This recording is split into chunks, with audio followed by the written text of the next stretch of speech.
All right, it says we are now live.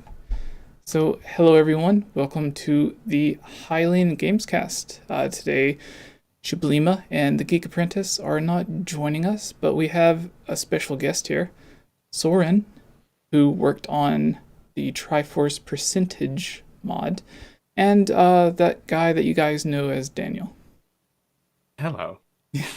So, Sauraen, for people who may not know who you are or about Triforce trivia, before we go in depth on it, or not Triforce trivia, I'm sorry, Triforce Percentage, yes. Triforce Percent. Triforce Percent. Okay. Yes. Not percentage. Okay. No, no percentage. Yeah. So Okay. the name is a reference to, in speedrunning, Yes. there are different categories that are 100% or any percent or whatever. So this is Triforce Percent. Okay. Thank you for clearing that up. And yeah, it's not a mod.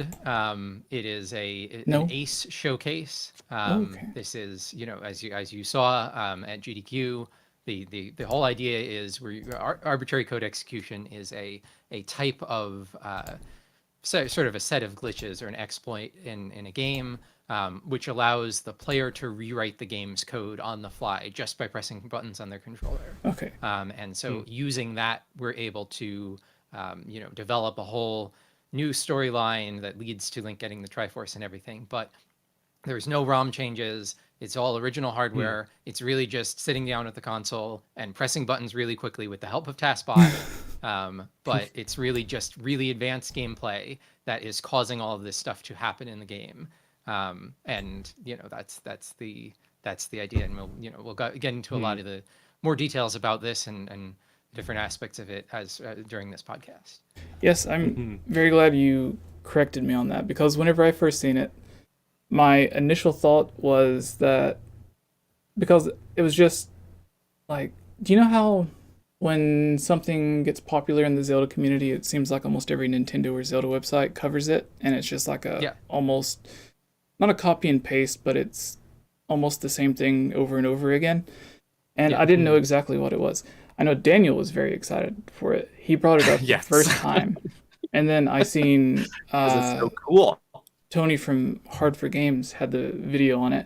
And it wasn't until I watched his, because I read a couple of articles and I was like, I don't really understand what it is, until I watched his video that kind of went more in depth on it and detailed it out as he does in his videos. And then that's when it started coming. Like, there was actually, like, you all made new models and everything for like the end sequence, and you don't call it a mod, but in my simple mind, like, I seen all of the chats and everything coming up at the end, and like the different character models and everything. So in my mind, I just think mod. That's why I called it a mod.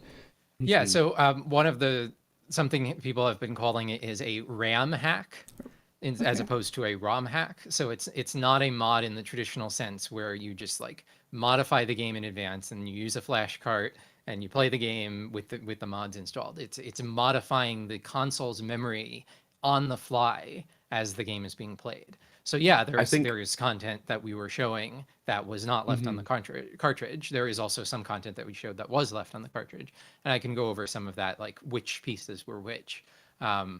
But yeah, so the idea is to create new contents in the game, but it's not a mod in the traditional sense.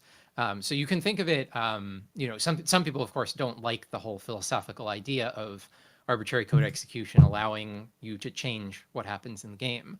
But one way to think about it is like more like a sandbox game. So like if this is a metaphor or an explanation I've used before, if you have a friend who's never played Minecraft and they're scrolling through, YouTube or TikTok, and they see a video go by that says, "I built a computer in Minecraft."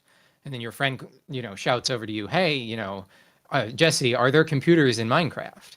Well, what do you say? Well, there's no craftable item that's a computer. There's no computer that was programmed into Minecraft by the developers, but there is redstone, and you can use redstone, and with a lot of effort, thousands of hours, you can build a computer in Minecraft. It'll go really slowly and everything, but because it's a sandbox game, you can make things in the game.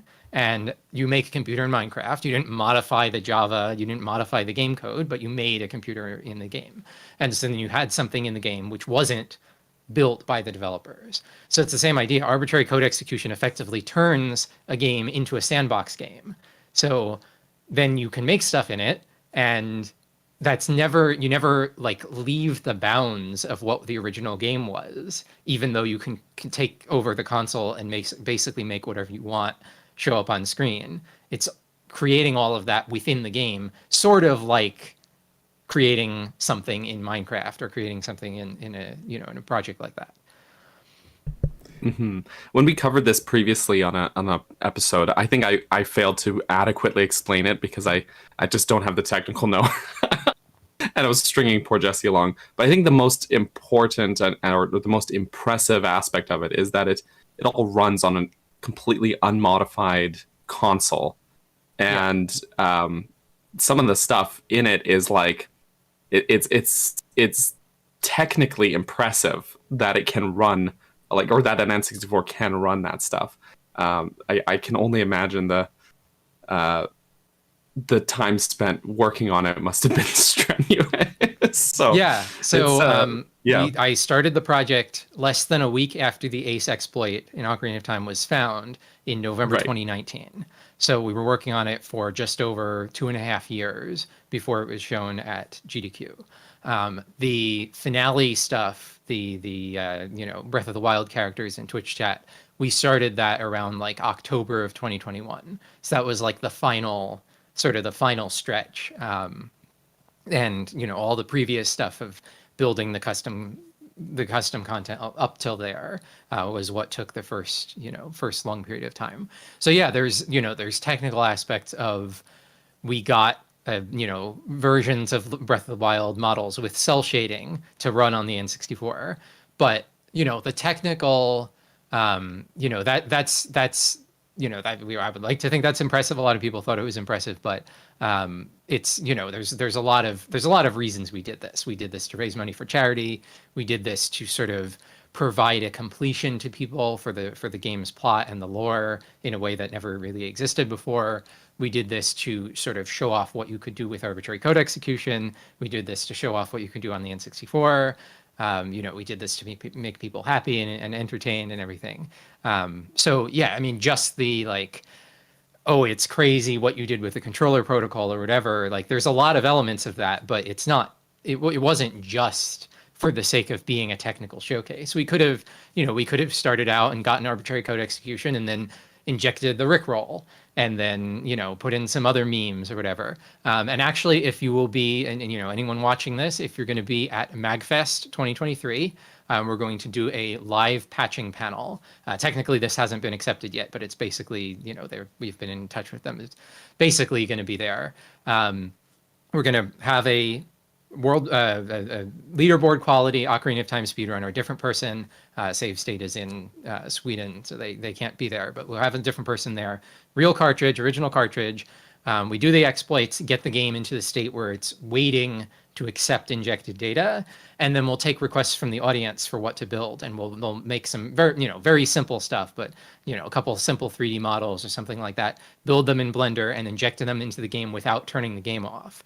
So like, with the game just sitting there, we make the content and put it in with that hasn't even been thought of before. So just as like on that technical side. So if you're going to be at MagFest, please come to our panel, or please go to MagFest if you live in that area.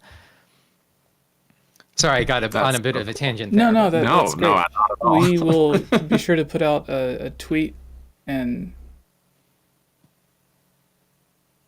No obligation to use your social media to advertise me, but no. I was thinking like we have a Facebook that people follow, but we never use it.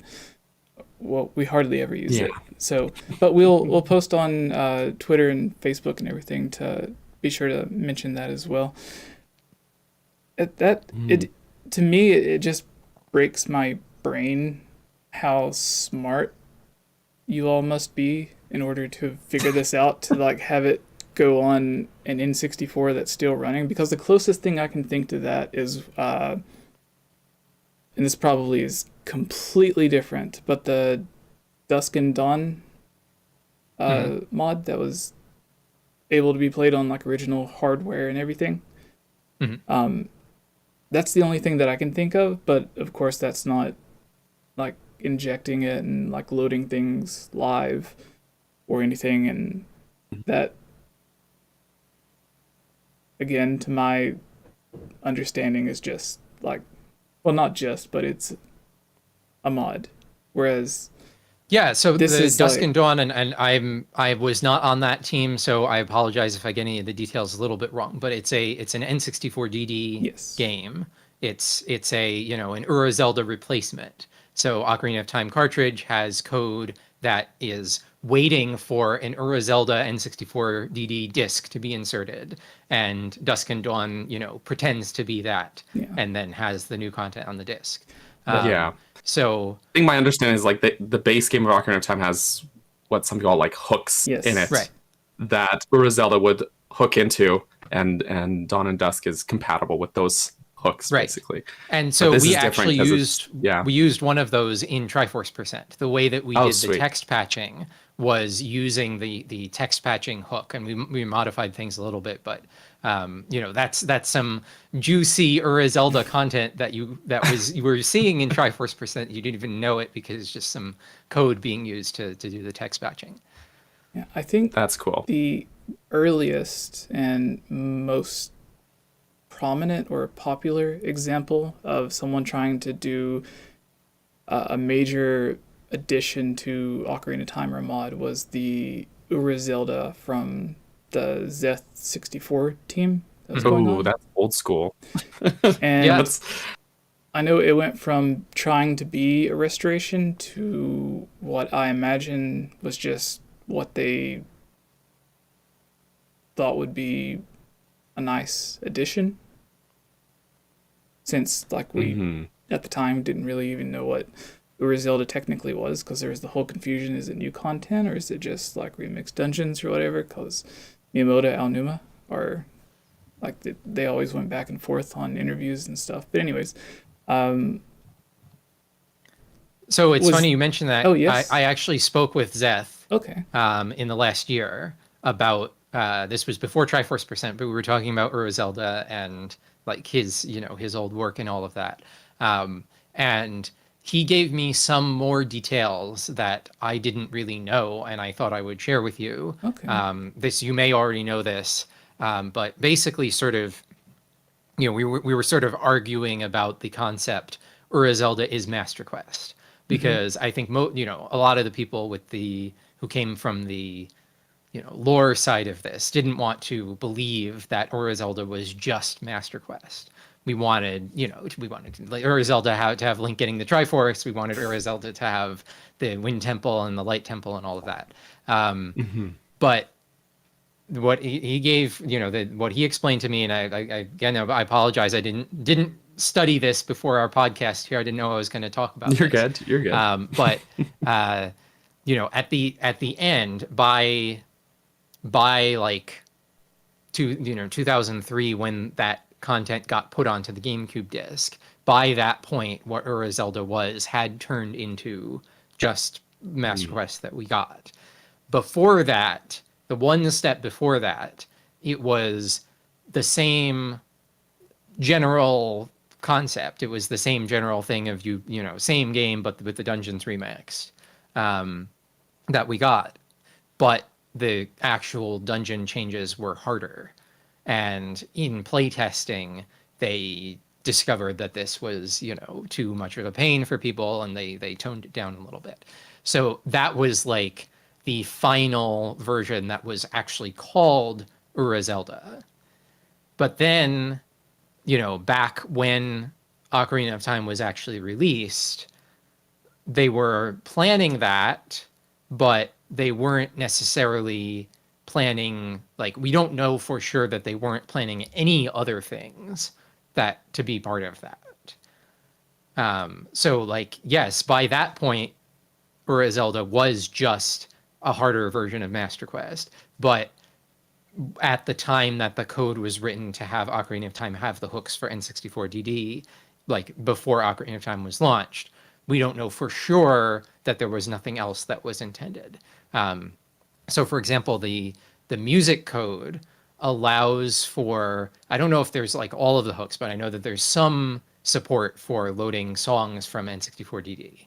So that is in the game. So at some point when someone was making an audio system, they thought we might want to put additional music on the disc in the future. So does that mean that they actually planned to use that when they were actually sitting down in a design meeting to say, what are we going to put in Ura Zelda? No, it doesn't necessarily mean that. But it also doesn't necessarily mean that Miyamoto never thought about making Ura Zelda anything more than just this Master Quest kind of thing. And then, of course, there's, the fan interpretation of Ura Zelda, which is everything that Zelda 64 was supposed to be before it was cut off from the N64DD and put onto the cartridge. Because that version, which would have had the Light Temple and the Wind Temple and all of that, which were then cut to put it on the cartridge, which we don't really know how much of that is even fully true. But like that's then people want to call that Ura Zelda, but that's not really accurate. That's more of like Zelda 64 or Ocarina of Time on the N64DD. Does that make sense? It does. If you've seen my eyes wandering around, it was because I was trying to think back on interviews and stuff that I've read. And it was actually the reason that I brought up that project was because I was going to ask you if that was what maybe inspired you to get into the Zelda community and begin this, or if it was other interests that you had, or what kind of inspired you to get into it. But with the Ura Zelda, which I could go on for like 6 hours about, because that, as Daniel knows, he'll get random messages at 4 o'clock in the morning from me being like, hey, did you ever see this interview? Look at it. And it'd be Miyamoto just mentioning like one sentence. Be like, yeah, we thought about doing Ura Zelda, and then we didn't. And I'd still send it to him and be like, did you see this? But yeah.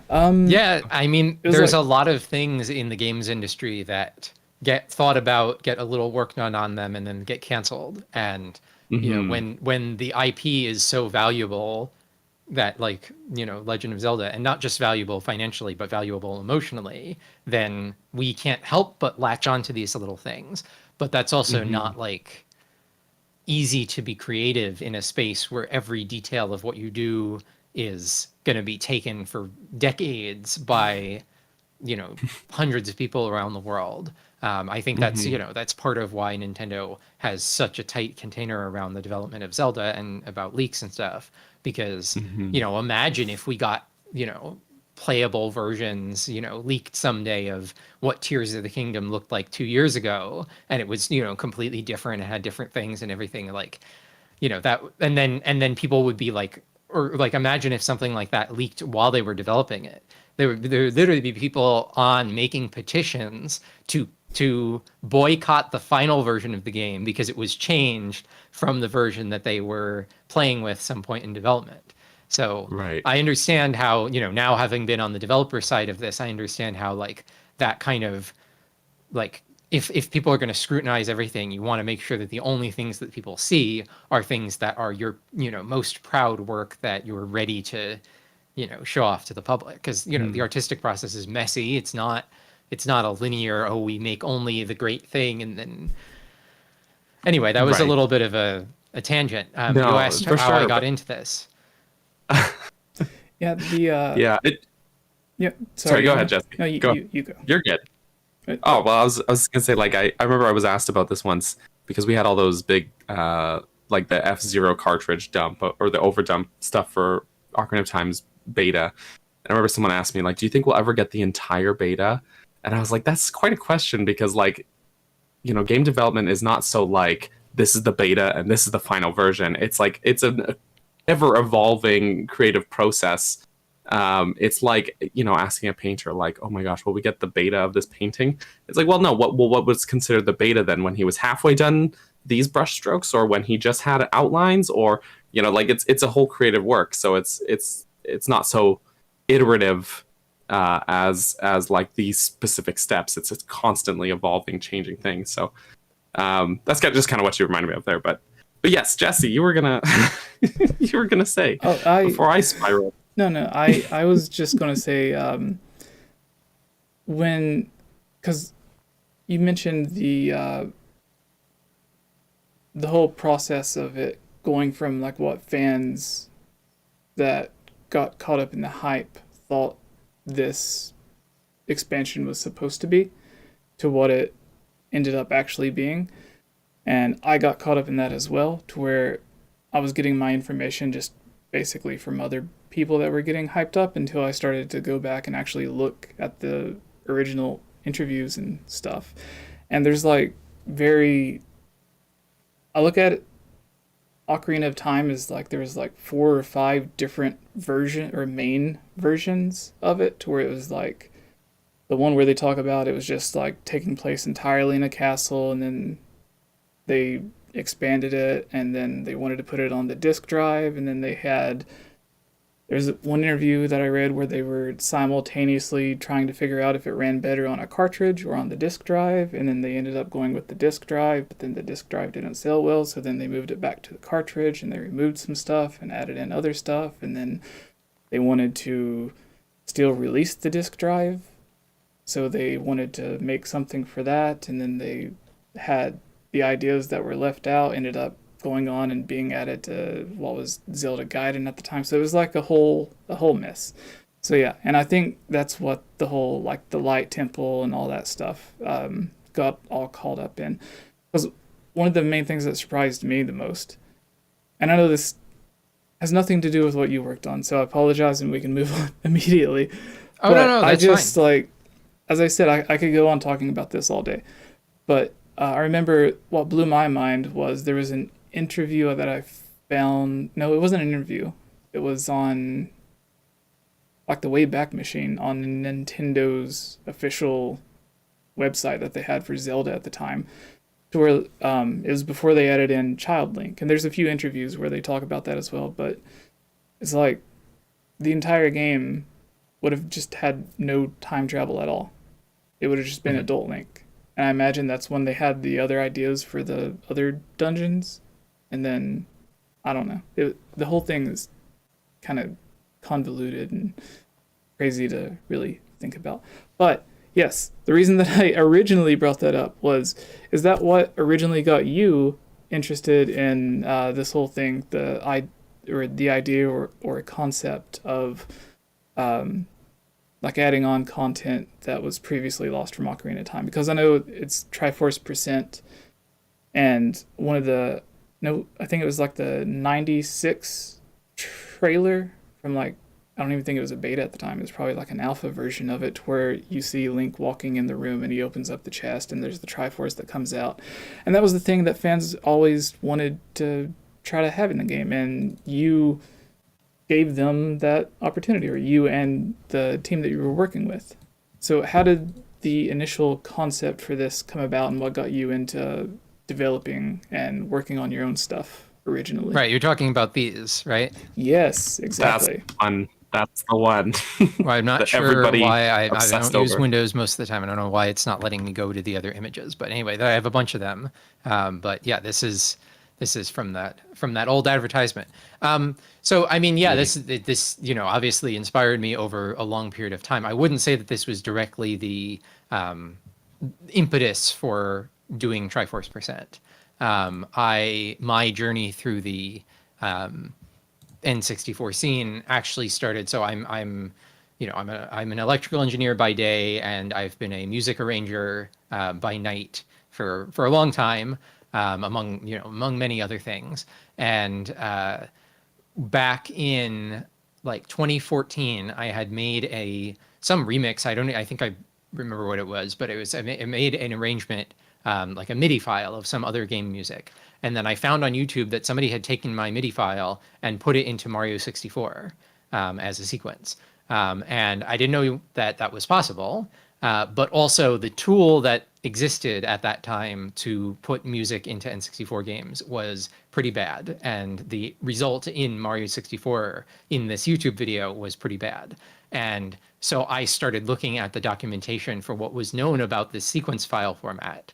as like, oh, maybe I can work on this and make this better. And so I started the program called SEQ64, Seq64, for doing import and export of music for the format that is used in Mario 64, Ocarina of Time, Mario Kart 64, Wave Race 64, basically the N64 first party tools. And so I started that in 2014, and that also involved like really reverse engineering stuff from Ocarina of Time. I was taking Ocarina of Time code and looking at how the assembly language code for OOT was reading the sequences to be able to figure out what the data in the sequence was.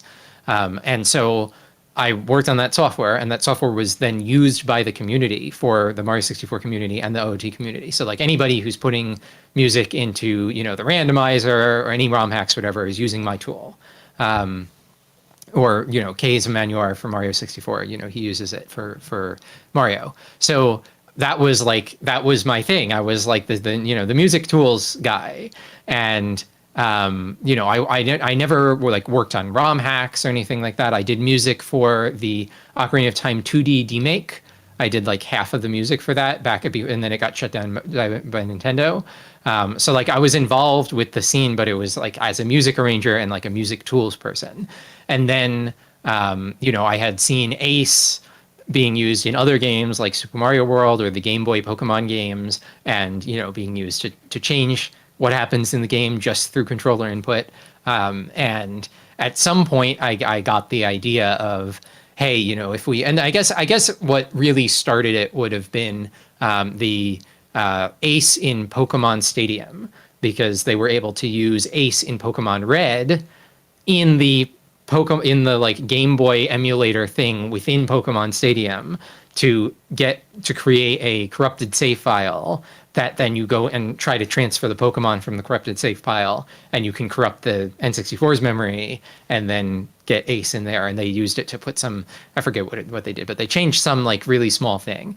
And I saw that, I was like, oh, I wish someday we could get Ace in Ocarina of Time so that we can program in a cutscene where Link gets the Triforce and make all of these urban legends finally come true.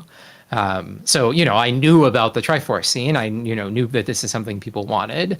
I'm not sure, like when I was playing it as I was growing up, I'm not sure if I specifically remember wanting to get the Triforce. I definitely remember wanting to like see more like out of like there's a bunch of aspects of the game that are like, it's good world building, right? Like characters will mention things or discuss things in their lives that aren't really something that you can interact with in the game. Like there's some dialogue from the fishing pond owner about like, you want to fish at a different fishing pond? Well, that would put me out of business. And it's like, there's no other fishing pond, but that line sort of implies that there is. And like that kind of thing where like there's all these little details that sort of imply that the game is more than you normally get to access. And then there's the little pieces of beta content that you see if you data mine the game, or you go on the cutting room floor and you can find the beta Kokiri and the butterfly and the beta Great Fairy and everything. And then there's the advertisements with the Triforce and with the other things like that. So those were all sort of part of this like meta lore around the game that wasn't really in the game, but was sort of everybody knew about it. And so then, once we got Ace, and initially it was just let's program in a cutscene to get the Triforce. But then, once we had that, we're like, well, okay, we want this to make sense in game. We want to have a whole plot leading to the Triforce. So of course, it would make sense for that to be based on, some of the beta content and putting it together into one of these urban legend stories of you do this, and then you do this, and then you do this, and then it leads to the Triforce. So, that's what we created, and then that was what was in the final project. And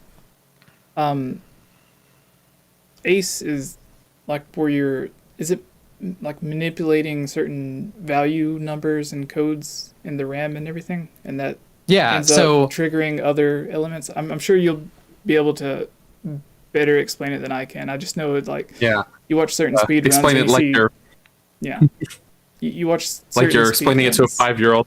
Yes. Yeah, so the 5-year-old version is that in a computer, code is just another type of data. If you look at the memory of the computer, there's just, you know, binary numbers. You could represent them as hexadecimal. I'm sure you've seen like a picture of what hexadecimal numbers look like. That's all there is, right? And so the CPU can look at that and it can treat it as data or it can treat it as code. And that distinction is not inherent to the data. That is, the game starts running code from the beginning of memory. It's a little more complicated than that, but just to simplify, it just starts at the beginning of memory. There's a bootstrapper that loads the beginning of the ROM into the beginning of memory. It just jumps to the beginning of memory and starts interpreting that as code. That's how the game boots up. And it's just up to the developers to put their code that will then do useful things, and that will, you know, that code will then properly treat other sections of memory as code or as data. So, you know, then you have, you know, a working game will only ever execute stuff that was supposed to be code as code, and will only ever treat stuff that was supposed to be data as data.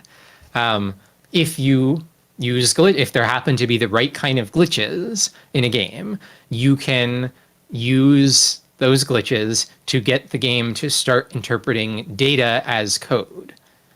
And normally in a game, through in-game actions, you can change the data that is in memory, but you can't change the code that is in memory. You know, if you have your inventory, you can get different items, you know, maybe trade items or different quantities of items, and that's changing the data for your inventory in memory. But that's just data, that's not code. But if there's an exploit that lets you get the game to start executing that data as code, then the game will be running code that you wrote, because you set up the data however you want it to be, and then you get the game to run that as code, and then it's running code that you wrote. And so, like, normally in a speedrunning context, that will be used to beat the game really quickly. You will you will manipulate some data in memory to represent the code for jump to the end credits. And then you do some exploits to get the game to execute that code, and then it jumps to the end credits, and then you've beaten the game. And that, you know, that works for any percent. You know, there are other, you know, most games have other categories that don't allow that you have to beat the final boss or whatever. You know, so and like for Ocarina of Time, a lot of people don't play the any percent route because they don't think it's fun. People will play the defeat Ganon or defeat Ganon no SRM or something. SRM is the specific exploit in Ocarina of Time which leads to arbitrary code execution. So that's what like the setup at the beginning was. So, you know, people, not everyone who's speedrunning will do ace as a way to get to the end of the game, because they just think that this is not a fun category. But, you know, for the most pure any percent, you just sit down at the console with the controller, you press buttons and you get to the end. Then, you know, if there's an ace exploit, that's usually the fastest way to do that. In Super Mario World, that is 42 seconds. You sit, you know, Seth Bling just sits down in front of Mario World, you know, starts the first course, does a bunch of, manipulates, throws some shells at exact values, does a glitch, and then it starts playing the end credits 42 seconds later. So, you know, that's the idea. Executing code that the player has written, you know, the player manipulates data, then uses a glitch to get the game to interpret that as code. And so what we did in Triforce Percent is, once you execute that one instruction of code, what that instruction does is it jumps to the memory that holds the current state of all of the controller inputs. So the four controllers, the state of all of the buttons and control stick is stored in memory, all next to each other. And so when it executes the one instruction that we get for arbitrary code execution, it jumps there, it runs those instructions. And those instructions, if it doesn't do anything special, it'll just keep running off and run into some other memory and then crash. But if we have the later controllers, let's say controller 3, encode a jump back to safety, so the code can continue running normally, then controller 1 gets to encode whatever instruction, well, not whatever instruction we want, we have some limitations, but gets to encode a bunch of different kinds of instructions by setting what set of buttons and what the control stick position is. And that's like we can instruct, and that's one instruction per frame. And so TaskBot sets the controller buttons to specific values every frame, to write in one instruction, execute one instruction per frame from the controllers, and then this is, you can think of this now like a genie in a bottle. If you get a genie in a bottle and it gives you one wish, you ask for more wishes. So what we use that to do is write a program in memory, which will then let us read from the controllers faster. And we do that 3 times. There are 3 layers of bootstrapping where we use this arbitrary code execution to write code that will give us faster arbitrary code execution. And by the end of that process, we have code sitting in the console's memory that is pulling all of the controllers 8 times per frame at 60 frames per second, taking controller 1 and just using it normally for the gameplay, so save state can keep playing the game normally, but then taking all the data from controllers 2, 3, and 4, packing that into a packet, and then interpreting that like, packet sent over network, and, dumping data into memory, or running functions, or putting in Twitch chat messages or whatever. That happens. That's the initial ACE setup when you see like Link wiggling around and then just waits there for a few seconds. That's at the end of that code is all done and ready and waiting for future data input.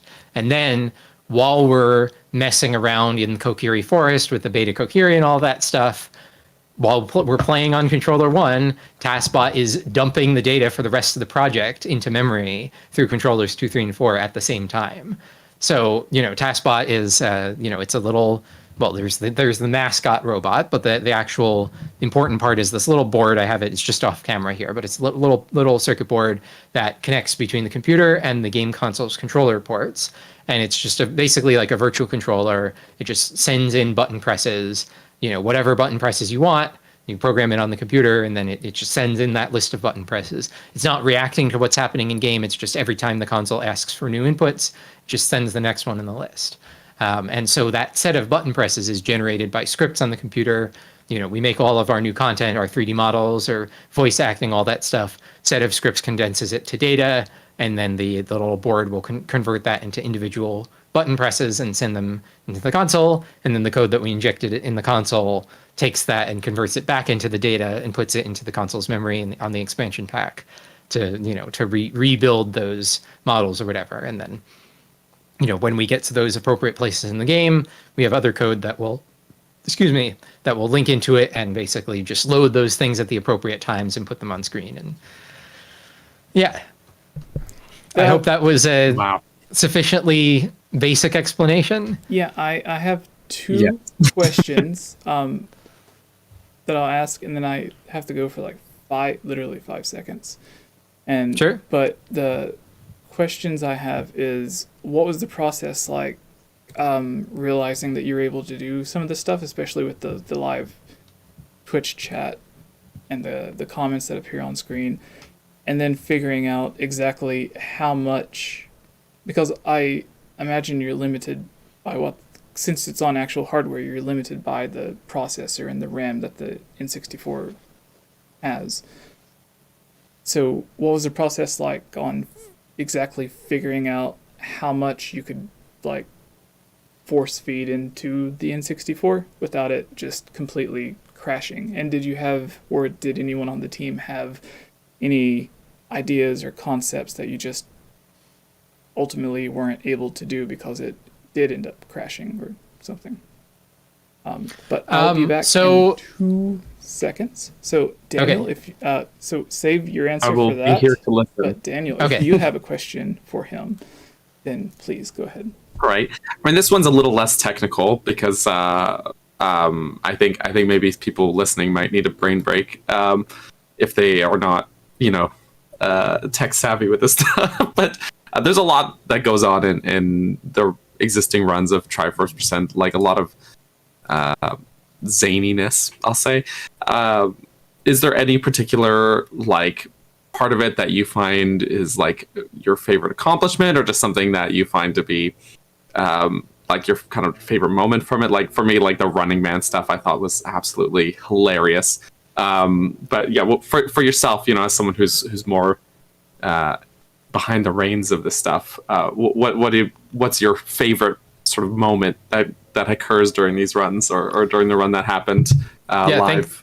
Yeah, so this was the host on we presented this on a GDQ live stream after after Triforce Percent. There was a little GDQ event that we basically a discussion kind of thing like this, and they asked the same question, but they said leaving aside the ending, because of course that's the most because of course Breath of the Wild link with the cell shading, that's sort of the crowning achievement of this project. The N64 was thought not to be able to do cell shading. Nobody had been able to do that until 2021. Glank is the person who made the Ocarina of Time practice ROM. So like any speedrunner will know this person. He's basically the best of the best. He knows the console better than I do. He and I developed the cell shading method, but we didn't release it because we wanted to use it in Triforce Percent. So it was like it was actually public, but it was in like a branch of a fork of a repo. So it was difficult to find. And then a couple months later, 2 other people came up with completely different cell shading implementations. So there's now 3 different ways within the span of a couple of months, 3 different ways to do cell shading on the N64. I think our way is the best, of course, because I'm biased, but so anyway, but besides the ending, besides that whole thing, I think my favorite part would be Nabooru playing the Shinai. So the animations for Nabooru sitting on the little stump chair thing in that room in Thieves' Hideout were the animation from the end credits when Nabooru is sitting on the top of Death Mountain with the other sages. So that was that animation. But then and all of the characters have programmatic animations for turning to look at Link. So that's not a separate animation. That's like being done by the code in real time. But the pulling out the instrument. So I just said this is my favorite part just because. So in the Spirit Temple music, the background music is this instrument, the Shinai. It's sort of like a Middle Eastern oboe. Right. And so it's just like a MIDI version of this instrument, and you hear it in the background music. And so, we were making up the lore for this section because, of course, if you're watching this Triforce Percent, a number of the specific like 3D models or specific elements that we showed were actually left in the cartridge. But all the lore, all the dialogue, all the cutscenes, all of the stuff that sort of glued it together was made up by our team. So, we were making up. We had to get in the plot somehow from using the Gerudo mask to get into Gerudo's fortress to getting the full Song of Time. And so we just had to sort of write a story to get from the one point to the other. And we were making up the lore about Nabooru and everything. And so I thought, okay, well, there's that Spirit Temple music. We need Nabooru to somehow teach Link the song. So Nabooru needs to sing or play some instrument. And it made more sense to have her play an instrument because she didn't really sing. Impa whistles. All the sages have their thing, but I guess not all of them teach Link songs. But anyway, everybody who teaches Link a song has a different way of, different musical instrument. So we're like, okay, well, there's the Shinai in the background music. Let's give Nabooru Shinai. So I imported Nabooru into using the Zelda Communities tools, which I also worked on for Triforce Percent, and made the extra animations for her reaching behind her back, pulling the Shinai out of thin air.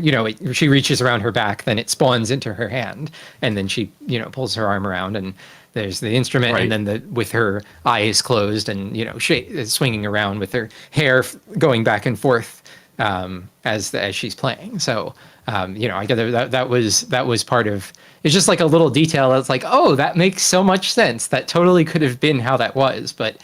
Totally fabricated, but it worked well with the story and everything. That's so cool. That's so cool.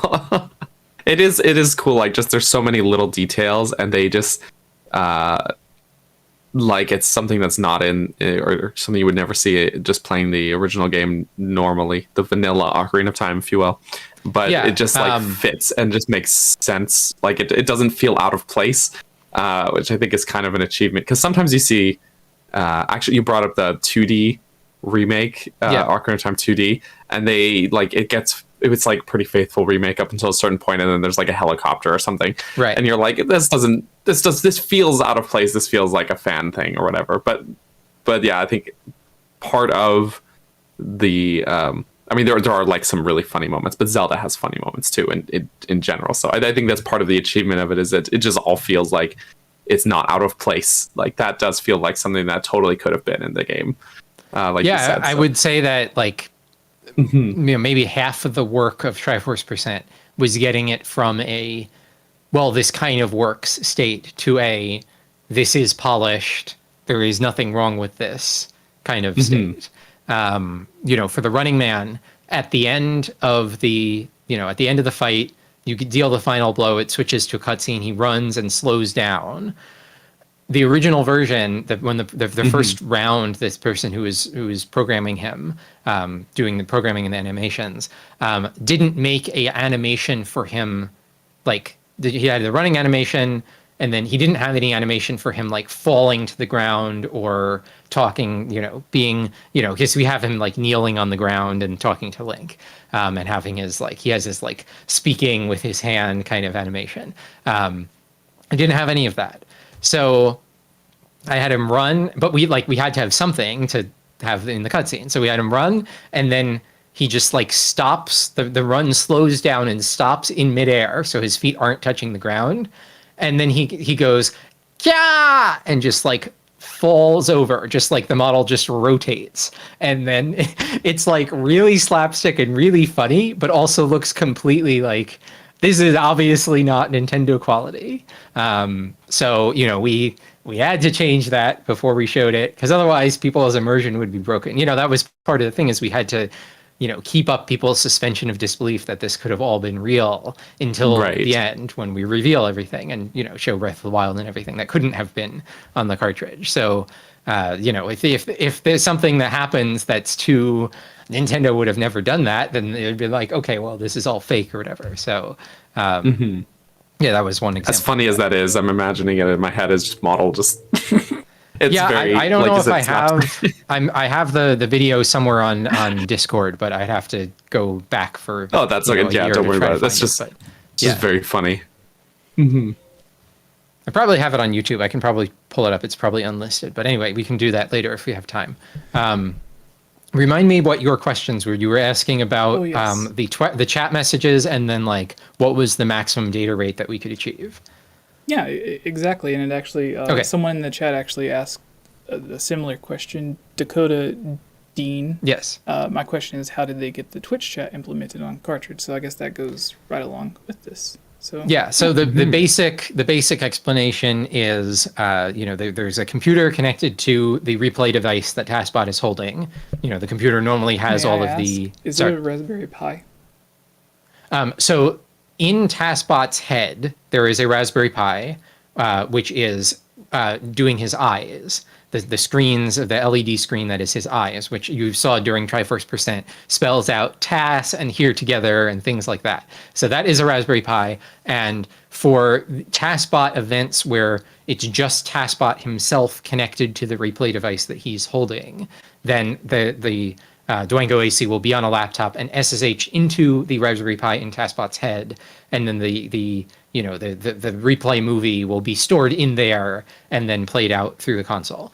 At GDQ, we just had his head. That was one computer. That was somebody else off stage was SSH'd into it and changing his eyes to say here together and those things at the appropriate times. And that was a completely separate system. And then we had the replay device, which was plugged into just my laptop that WIGGLYWIGGLE had there. And he was just, typing the next command to inject the next set of things and so on. So what it was running off of at GDQ was not a Raspberry Pi. But to go back to how the chat messages were implemented. So the short answer is that the same computer that normally hosted all the other data that was then injected into the game had scripts that would connect to the Twitch API, download the chat messages in real time, encode them into a format that could be sent to the game, that would get sent to the replay device. The replay device encodes that into button presses. Our custom code running on there's two pieces of custom, well, there's a lot of pieces of custom code, but two pieces that affect this. One piece that takes the encoded chat messages from the controller input and decodes them back into a more normal form of chat messages.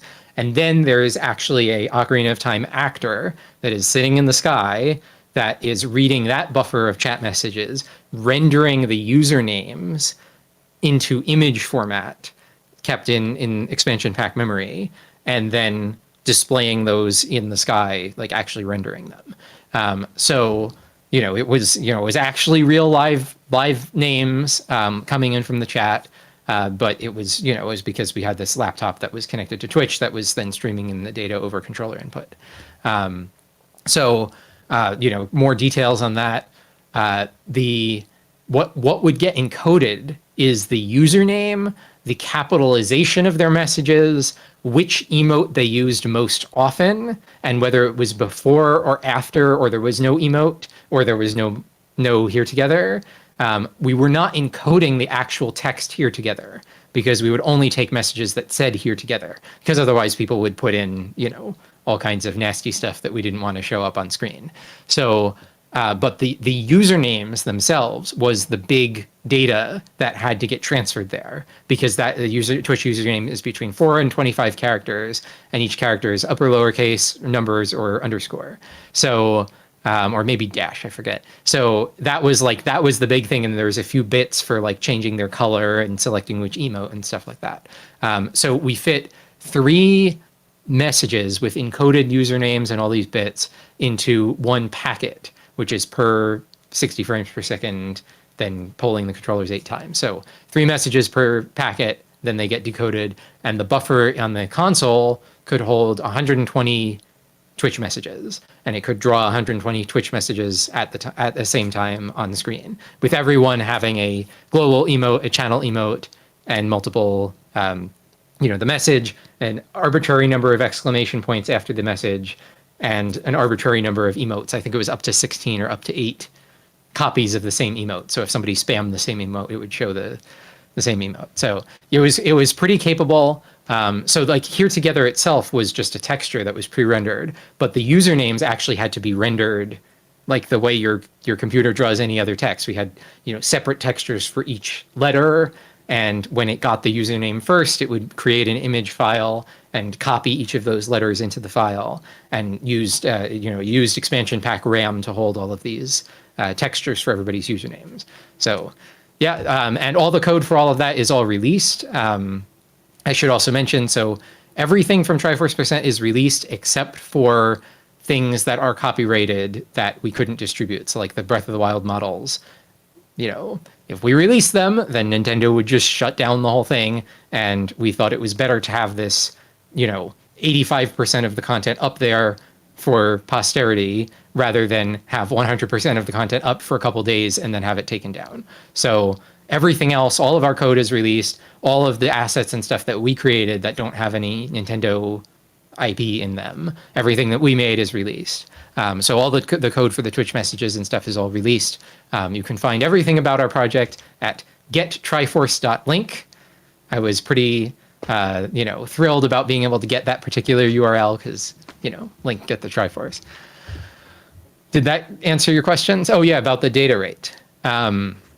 So we wrote, we modified the code so the console would pull the controllers 8 times per frame. And normally it pulls the controllers 1 time per frame at 60 frames per second, even though the game only runs at 20 frames per second. We tried 16, but the game would then start to lag a little bit. Like just normally sitting there in a scene, it would start lagging. So the N64 is a reasonably modern architecture. You can have multiple threads. The game uses about 10 threads, and it doesn't run multiple threads exactly at the same time, but it will switch between them.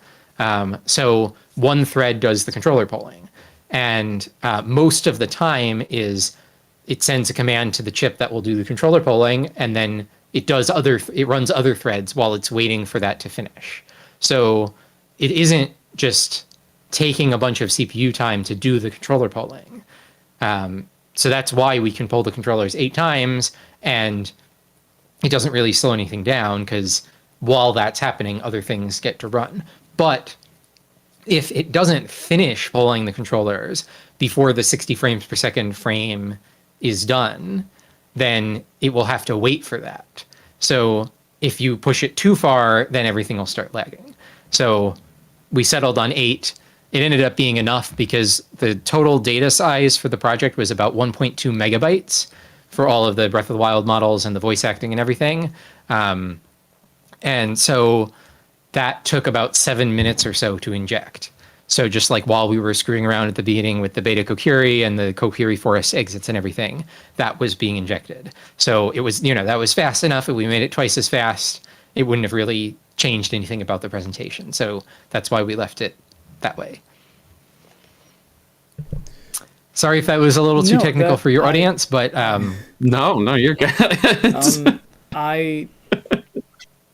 One of my biggest flaws is I overthink things and I tend to ramble on and go into way too much details, and sometimes I used to send Daniel some audio from a video or a script, and he would just cut out entire paragraphs, and it was like, well, you don't really need this, and I'm like, okay. So avoid redundance. I completely understand.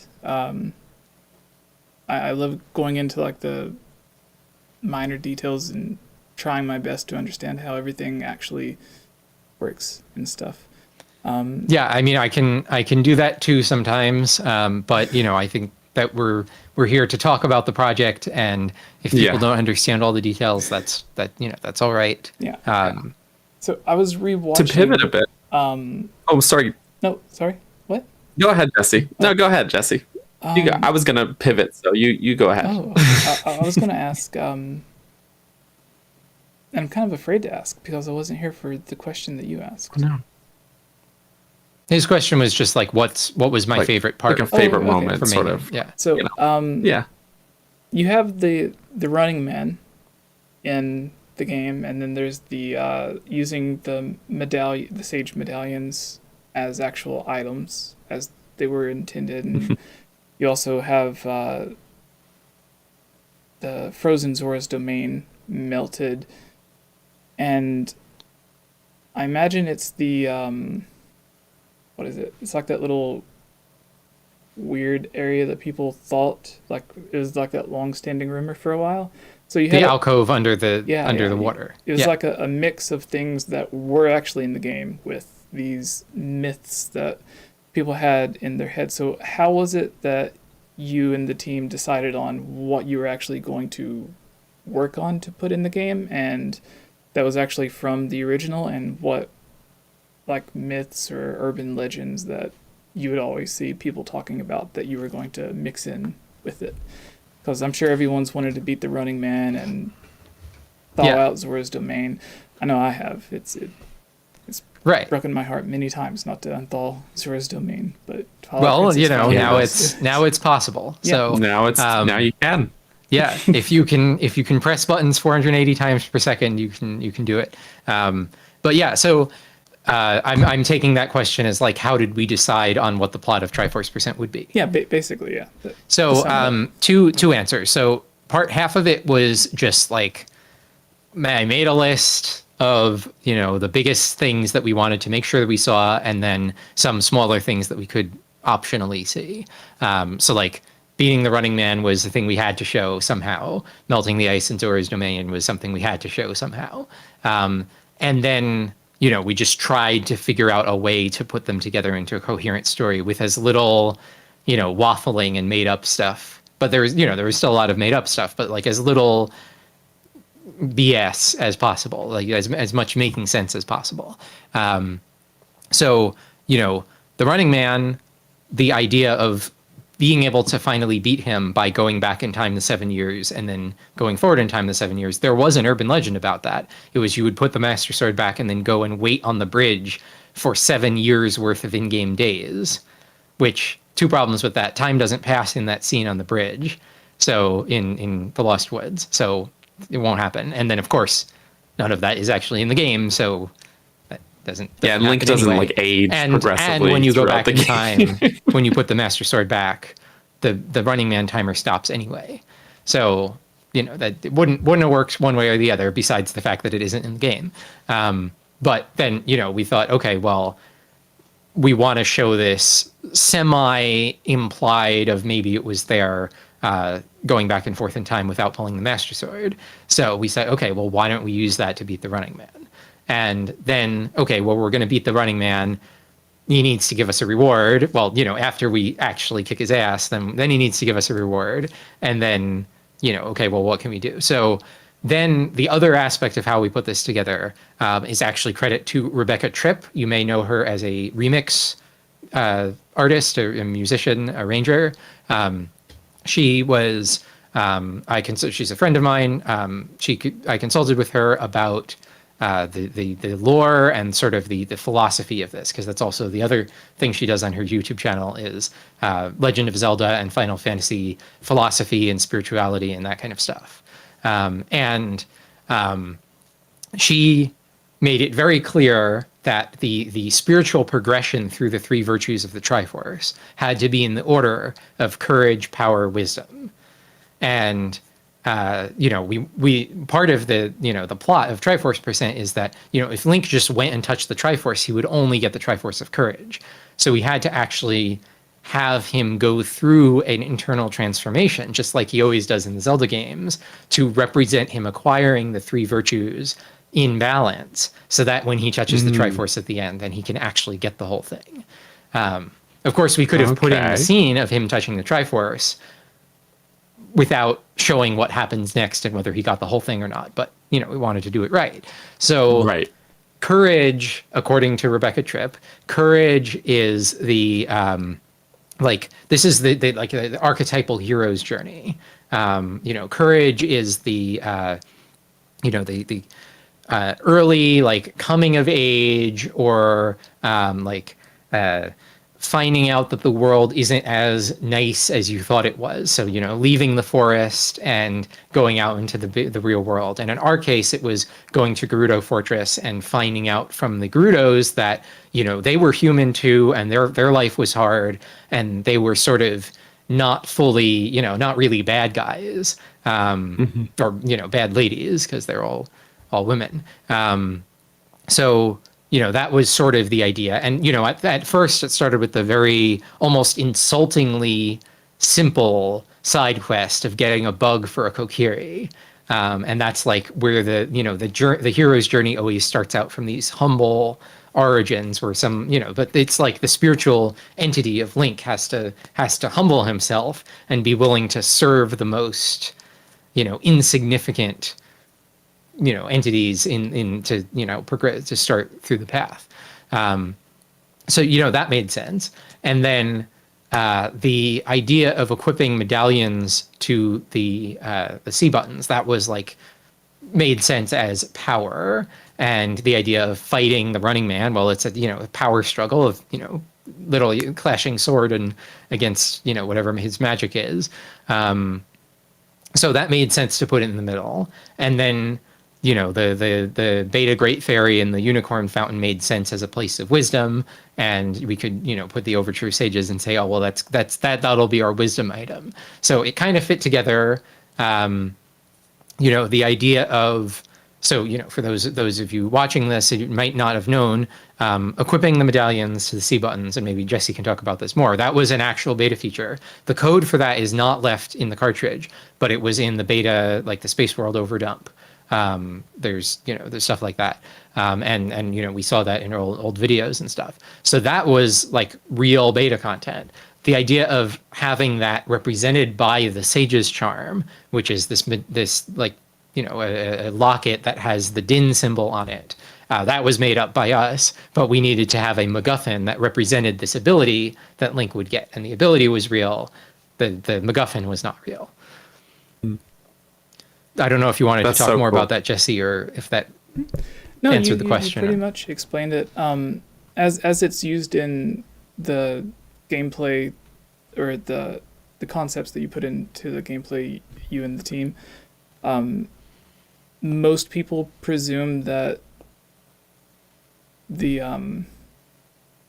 fire medallion would have just been a replacement for Din's fire, and then you could also equip them to the arrows to be the fire arrow and stuff. And I remember I was trying to look up the image. because there was actually, I think it's from the same trailer that I sent you, or the screenshot from the trailer thing that I sent you earlier, with the Triforce and Dodongo's Cavern and stuff. Right. And yeah, Daniel remembers. Yeah, so we actually know the fire medallion was not actually Din's fire. It was a different fire spell. Okay. We have the fire spell from the Space World 97 overdump. It's this like 3 circular sort of rings of fire that come out around Link. And so the Space World 97 restoration recreated it, and it works.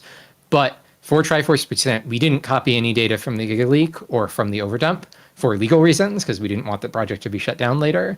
Right. You know, nothing that we showed, you know, we can say, okay, well, we were inspired that equipable medallions was a thing, but getting inspiration from it and actually copying the 3D models in are a little bit different. So yes, it wouldn't have been Din's fire, it would have been this other fire attack, but you know, same idea.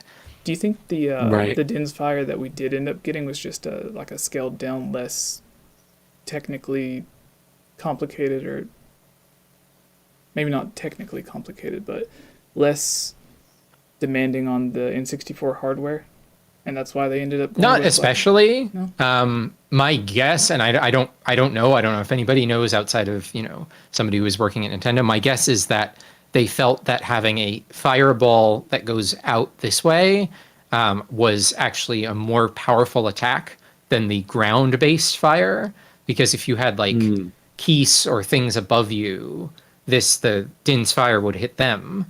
Or if you had like a switch that was higher up. But the original fire spell is like on the ground and then comes up. It sort of like comes up out of the ground around you. So you wouldn't really think that would hit enemies that were above you.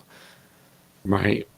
So that would be my guess, is that it was actually a better version. But that makes sense. Like, you know, because things change through development. So yeah, it might have just been a case of this is going to be more useful in a 3D space, since they're not developing for, you know, 2D Zelda anymore. But yeah, it is really cool that, like, the one of the things you mentioned, like Link's spiritual growth, they said like it feels like fully in universe, because that's like a third of the plot of Skyward Sword as well, right? So it's like it all feels like it makes sense in universe. So it's like not this shoehorned in, immersion breaking sort of random side thing. It actually like fits the bill. That's just something I find particularly admirable. But thank you. But yeah, I mean the idea, you know, again, there's many ideas and many points to making Triforce Percent, but you know, part of the idea was that as soon as the Ace setup is done, Link has become a god. You know, he has the ability to make Hyrule whatever he could dream, but he doesn't know that. Like, that isn't real for him in a way that he can understand. So by making this plot, we're actually leading him to get the Triforce, which is the way he would understand of having the power of the gods.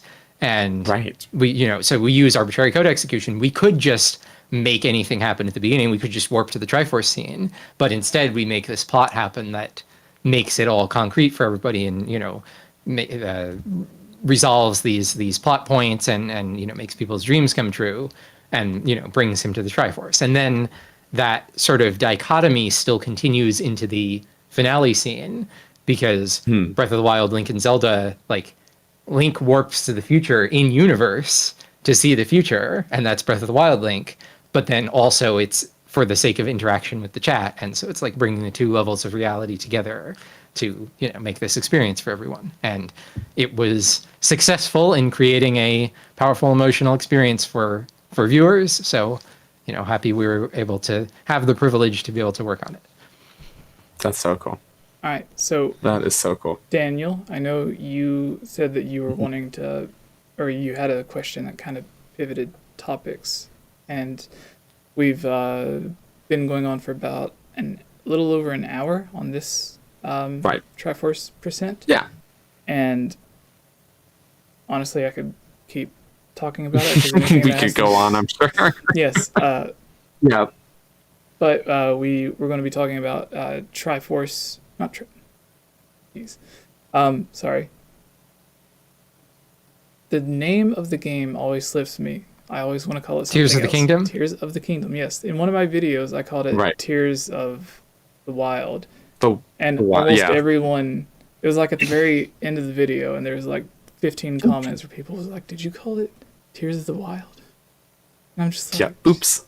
Nintendo made it so difficult. Like, Mhm. yeah. Anyways, we're gonna be talking If we're about gonna, that, and then we have the I'd love to Triforce- chat about that. Do you want to do the quiz first? Yes, we Because that's absolutely about can. Ocarina of Time. Yes, that was the Well- other thing I was going to mention for everyone who wants to join in. We have Triforce trivia. If you all are from 100 years ago and you remember that when I actually had good internet, but we have been Yes. trying to bring it back, and this is the perfect time to do so. So the difference is this time the quiz was written by Sauraen.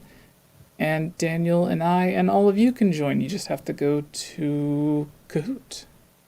So I Yes. will start it here in Before a we moment. s- But before Yes, we Dan? start it, I Yeah. think Daniel wanted to. Yes. Yeah, your question. I was just gonna say, especially because Soren brought it up earlier. If you guys are okay with just taking a very short break here to attend to some biological functions, and then return. And I think that Soren also, you said you had some behind the scenes stuff you wanted to share as well. Oh, yes. I could, depending on what you folks were interested in. No, that would I mean, I'm interested in any of it. be So, great. anything. We can Yeah. also, Okay.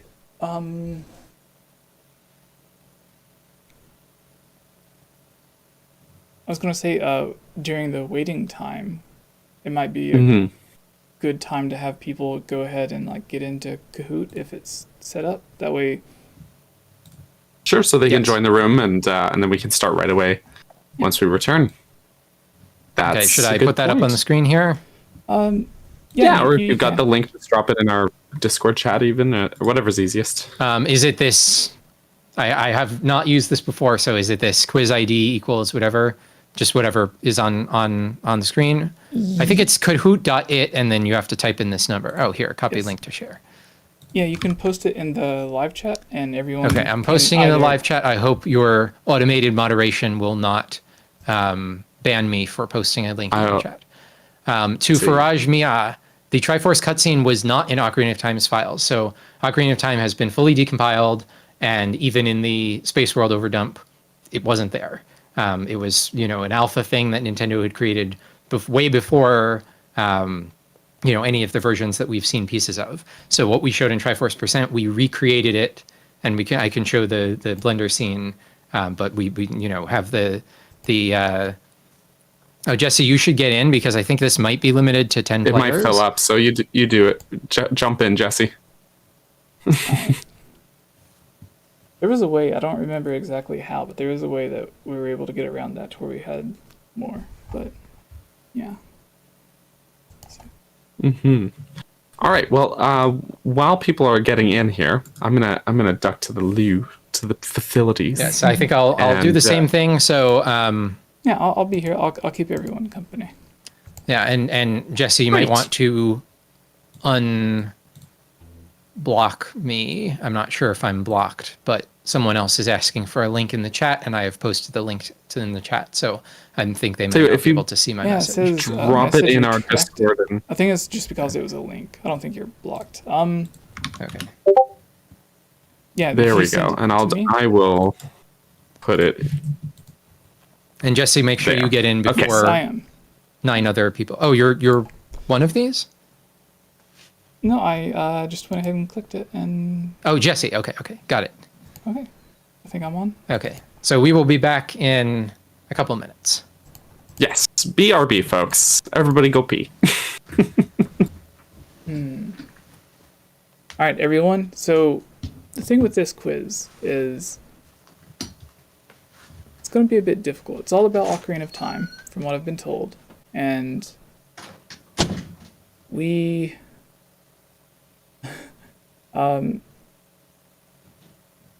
let's see. It's going to be about, and I don't really know any of the questions or the answers. I know one of the questions, but I don't know the answer to it. And it was just to get an example of what exactly, what type of questions there were going to be. Because as I'm sure a lot of you famously know, one of the first quizzes I made was about what, like, it was questions that everyone felt was a bit too hard. Like, how many keys does the Fire Temple have, or which dungeon in Ocarina of Time has the most keys? How many different quests are there in the Big Goron side quest to get the Big Goron sword? How many how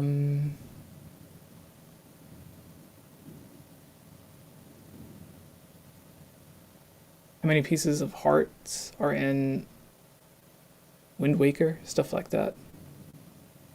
And then some of them were like, which I don't know, there's some of the questions that I put in that was more about beta stuff, because it was questions that I would have liked to answer, and that's what I put in. But then I had to realize that not too many people actually care about all the behind the scenes beta stuff and things like that. So I started making them, I would put a few hard questions like that in there, but most of them were more on the easy side. Like, what was the mini boss of the 4th dungeon in Twilight Princess? It'd be kind of stuff like that is what I started doing, to where you had to think.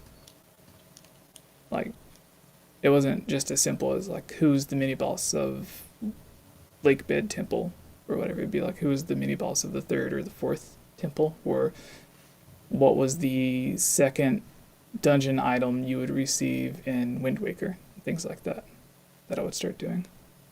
This is going to be a bit more challenging. Yes. I just wanted to mention to 𝗏𝗏, who asked about could the Triforce cutscenes have been hidden in OOT's files, and I answered that a moment ago, but the cutscenes were not in OOT's files. However, in the overdump, the Space World overdump, there is the Triforce icon for the quest status screen.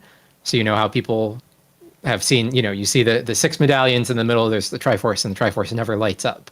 So that icon for the Triforce lit up in the middle is in the overdump. So at that point, they still had that in their files. It wasn't part of the overdump that you could do that, but that was beta content at the time of the overdump, which was then taken out by the time of the final game. And so I don't know if you explained this, Jesse, but this is a quiz made by me for the hosts here. It is, this is for people who are professional Zelda tubers. This is not for a general audience. Of course, I hope people will enjoy it, but, it's going to be very difficult. But my goal was to make this not BS questions, but every question actually teaches you something about the game in some way, about some interesting mechanic that you might not have known about. So it's not just like how many rocks are there, or just like, well, there's some things where it's like, well, did you notice this? It's a lot of like, right. Did you notice that this is how the game works? But yeah, that kind of thing. Yeah, so, and I should mention, so Jesse, when we were doing Triforce Percent, I would say almost a full, 20% of our effort was in the, partners and social media and, how to present the project after it was done. We were at GDQ, we were like spending a large portion of our time before the game started, before the run was presented, and then after, on like sending out press kits, all of that stuff. And we had a long document of like everything we need to do on each day leading up to it and then afterwards. And schedule interview with Game Over Jesse was on the list for important things afterwards. You were the only person on the list. Wow. For people for me to talk to later. I don't know why you would do that, but thank you very, very much. So that's so cool. This has been in this quiz. Some of the questions have been in my mind since then. Since we were planning to get on, I was like, oh, well, if I'm going to go on there, I have to provide them a quiz. So yeah. I'm going to make it real tough. So that's why I was, so insistent on this. Yes, and gotta work for it. It was a long time ago. For the people that don't know, we've been talking about doing this podcast with Sauraen for a long time. But as everyone who's watching probably knows, internet issues happen, and yeah, that I went without actual internet for a long time, and now everything's good. So There's one more slot. It says player limit reached, but somebody dropped out, so we only have 9 now. Okay. So we can get one more person in if they would like. Did you join, Daniel? I'm in. Yeah, oh, okay. I was. Cool. I'm right in there. So anyone else wants to join? Maybe we'll you give can beat 20 more seconds. And I did mention that this was on the harder side of Ocarina of Time based quizzes. More akin to some of the questions that I had on my first. All right, we got our 10th person, so I'm going to go ahead and start them. All right, I'm ready. I just hope I don't fail miserably. Everyone I'm a little nervous now. The goal is to learn things, not to get a good score. Okay. What happens? So, question number 1. What happens when Child Link plays the Song of Storms over a magic bean seedling? Answer number 1. The plant grows up into a giant beanstalk and releases fairies from its leaves. Answer number 2. The plant grows into the flat platform version, which will then fly around if you stand on it. Question number 3. The plant's leaves will wiggle and a fairy will spawn. Question number 4, or answer number 4, nothing happens. I set these all to 90 seconds so that we would, have time to talk about them or whatever. I'm not sure if this will. Okay, it finishes automatically. So the answer is the plant grows up into a giant beanstalk and releases fairies from its leaves. I did not know this until recently. Nobody got it right. I never knew that in all my years. Wow. I did not. I was like, I played this game as a kid. I didn't know this happened. So yes, just go up to this magic bean. You have to plant the magic bean, play the Song of Storms. It grows up into a Jack of the Beanstalk. It's like twice the height of Child Link. And then 3 of its leaves turn into fairies. Wow. I had no idea. Questions, because I thought I was going to be reading the questions and answering at the same time, but makes it a bit easier knowing that you are. So it's good. Sorry, No. I thought I was giving you the quiz. So well, yeah, but yes, you're good. You are, but I wouldn't expect you to, because I wouldn't want to put any more stuff on you to do than just being on here and having a good time. Yeah, but it's really good because it means that I can answer the questions a little bit faster. So I'm all for it. Okay, there you go. Shall we move on? Yes. Okay. Let's. Zeros all down the board.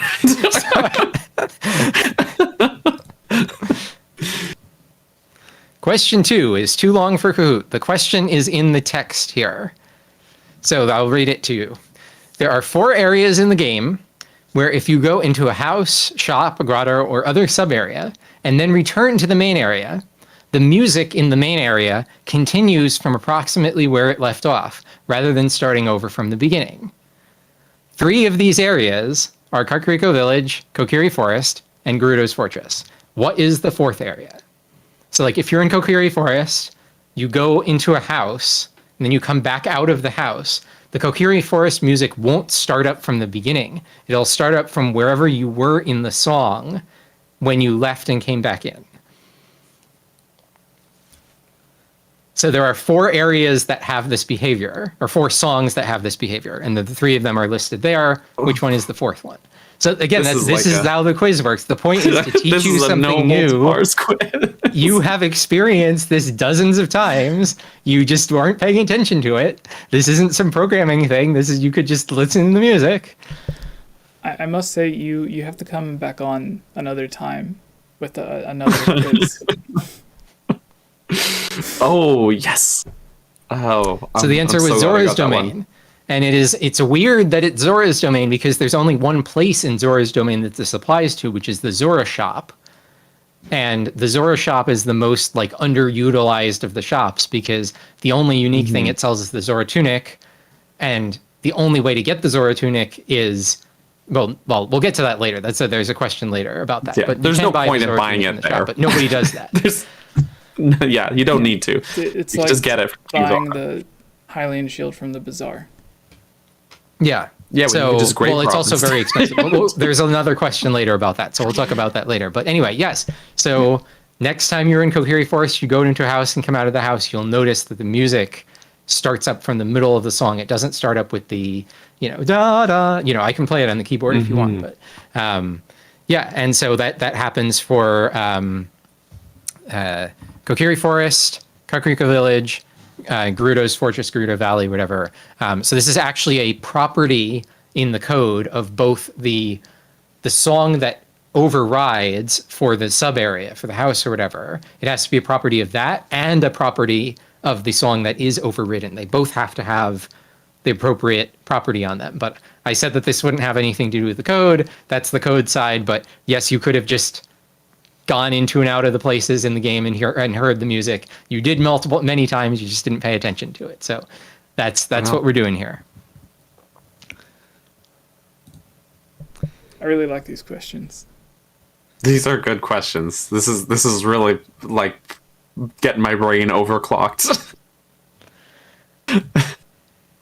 All right. Question 3 is also too long for Kahoot. Ocarina of Time has modern style dynamic shadows on certain objects. This means a shadow that actually matches the shape of the object based on where the light source is, not just a circle or a teardrop shape on the ground like for most objects. Which of the following objects does not have a dynamic shadow? So just to be clear, like Link does not have a dynamic shadow. He has 2 teardrops under his feet. The teardrops do rotate around and stretch out based on the light source to look like they're in the correct direction. That's not what I'm talking about. I mean, like, the shape of the shadow is actually the correct shape of the object. So, like, if the object is, whatever, if the object is round or if the object is square, the shadow will be that shape. And if you move the light around, you pull out Navi, the shadow will actually follow that shape from wherever it is. So 3 of these things on screen have these dynamic shadows, and 1 of them does not.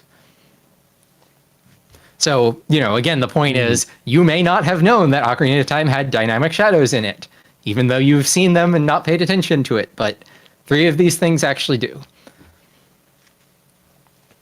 Sam, fingers crossed if I got this one right. One of these is more famous that it had it. 2 of these I knew had it. One of these I knew had it from actually playing. One of these I knew had it because of hacking stuff. One of them I had to actually go in game and check that it had it. And then the last one was just, something else. I feel like I got it. Yes. This podcast is going to end with me just crying for not getting any of these right. No. Oh my gosh. So the answer is small carryable boxes. Those are just another random item that don't have any special shadow behavior. But yes, square cuttable signs, they have a shadow. The shadow follows the sign. As you cut the sign, you see the shadow, the part of the shadow that is the sign flips around. The signs also will float in the water. They have all kinds of behaviors. The rotatable mirrors in the Spirit Temple, the big snake-shaped thing with the mirror, and you rotate it. There's always light coming down, and the shadow on the ground is the correct shape of that mirror thing. And then Ganondorf's cape. Ganondorf is by far the most complex actor in Ocarina of Time. The cape has all kinds of air physics on it. It's dynamically modeled, and then there's a shadow that's a dynamic shadow that is a copy of it. It's totally really advanced. So, Ocarina of Time, N64, really advanced for its time. But yeah. Man, the only one I knew for sure was the mirrors, because I remember that's because it's a light-based puzzle, it's a distinct detail. But the others, I was like, oh no. That was a good one. Oh my gosh. All right, this is perhaps the most BS, but I think I still have a valid reason for including this. So, beggar buys bottle items from you. Which of the items will he pay you the least for? So I'll tell you that these are the only items he will buy from you. These are the only 4 items. If you give him Lon Lon milk, he will say he doesn't want it. If you give him Rudo's letter in a bottle, which should not be possible because you'd have to be adult. You can do it with speedrunning skips and stuff, but wouldn't be normally possible. He will say he doesn't want it. These are the 4 items he will actually pay you money for.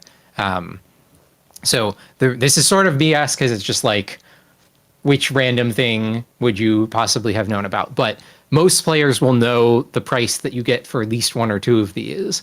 And then I think there is an interesting aspect about why the answer is what it is. I haven't sold this guy anything in decades.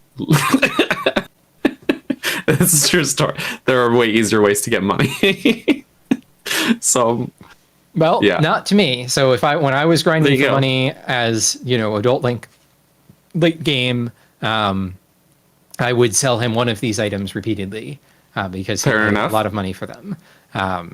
But yeah, one of them is sorry. I'm hoping my guess is right because I feel like for this to be an interesting answer, it has to have been something that should be worth more than it is. That is why the question is in here. Yes. Oh, but I was wrong. Fairy. It was wrong. So blue fire. So you sell bugs. Yes. Repeatedly? So blue fire is 150 rupees. Fish is 100 rupees, bugs is 30 rupees, and fairy is... Sorry, bugs is 50 and fairy is 30, I think. So the reason I thought this was interesting was that this makes sense from a game balance standpoint, but it does not make sense from an in-universe standpoint. Mm-hmm. Why would anyone pay more for some bugs than for a fairy that will resurrect you when you die? That makes no sense from an in-universe standpoint, but it totally makes sense from the gameplay standpoint because while bugs are about as easy to obtain as fairies for the player, the player has very much an interest to obtain fairies. So they're going to find fairy fountains. They're going to, whenever they go to fairy fountain, they're going to catch fairies in their bottles. So it's going to be very likely that they will have fairies. Whereas bugs is like, there isn't that much. Yeah, you can use them to get the 𝗙𝗪𝗔 out of the plots of soil, but it's like a less common thing that you would have. So it would make sense in universe for fairies to be worth more. And actually it would make sense for fish to be worth less than fairies too, because it's just a fish. But anyway. Yeah. Wow. You got me with this one. And Jesse's on the board. All right. I'd lost my lead here. How many different versions of the Chamber of Sages music can be heard in the game? And when I say Chamber of Sages music, I mean the digga digga digga digga digga digga, something that has that theme in it. And the answers are 1, 2, 3, or 4.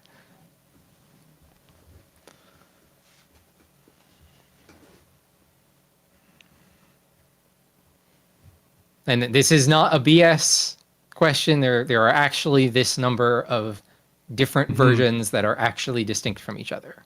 Oh no! The answer is 3. Most people got it right. Almost said 3, and I second guessed myself because I was thinking, oh wait, but then there's like the credits. There's like the cutscene, where it's like a different version. And yeah, anyways, I tripped myself up overthinking it. Oh so no. Actually, I'm realizing that if you count the credits, then it's 4. Oh, okay.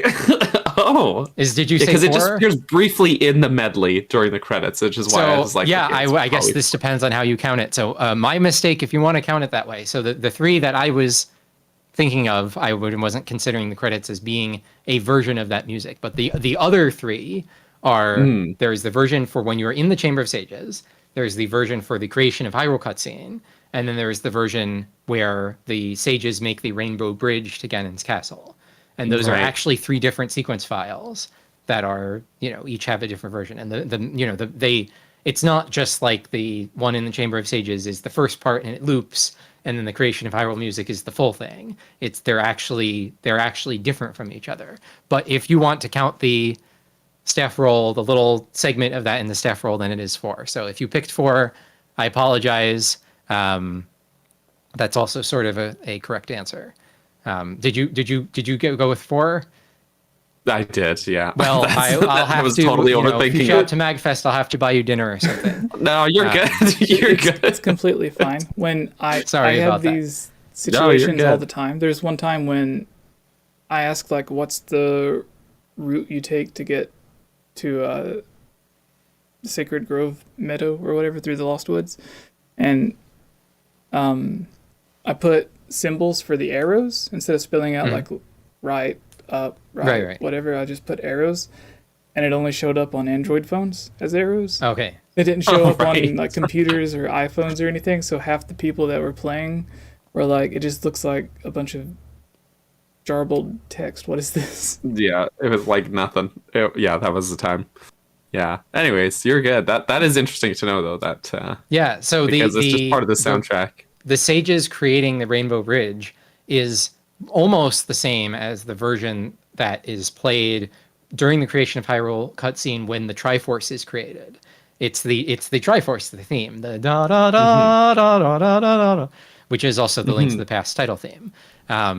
So, but that version isn't exactly the same as the version in the in the creation of Hyrule scene. Anyway, let's move on. Let us know in the chat if you Oof. did actually know there were 4 different variations. Or at least 3. Yeah, at least. At least 3. Save my face here.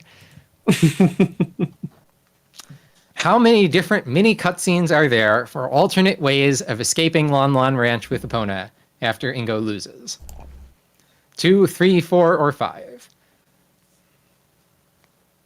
Do you remember there's an interview where Miyamoto or Aonuma talked about there was a scene that they took out where Lon Lon Ranch was on fire or something like that? I vaguely remember something about Lon Lon Ranch on fire. We have Kakariko Village on fire, so... We do have that. I wonder if the scene was changed, just like they just changed which location it was to make more sense or something. That's interesting. I feel like I got this wrong. I'm like counting in my head. I'm second guessing everything. I know that there's more than when I was a kid, I used to always jump only the main gate. I didn't know about the side walls at all until I was like probably learned about that like 5-10 years ago or something in that range. And I was like, oh my god, I didn't know there was like more than one way even. I'm kind of obsessed over that detail for a bit. It is cool. It's that they made it in such a way that cutscene is different depending on which route you take out. Yep. You know. Yeah. I'll comment on it once the answer is shown, but yeah.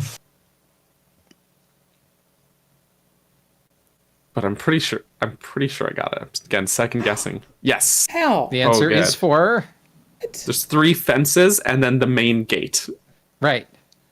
Yeah. So, I didn't know growing up that you could jump the gate. I thought that you had to jump the fences to get out of the ranch. I didn't even think of, this gate here, I would jump over that. I thought of, there's the, and then I always just never saw the third one.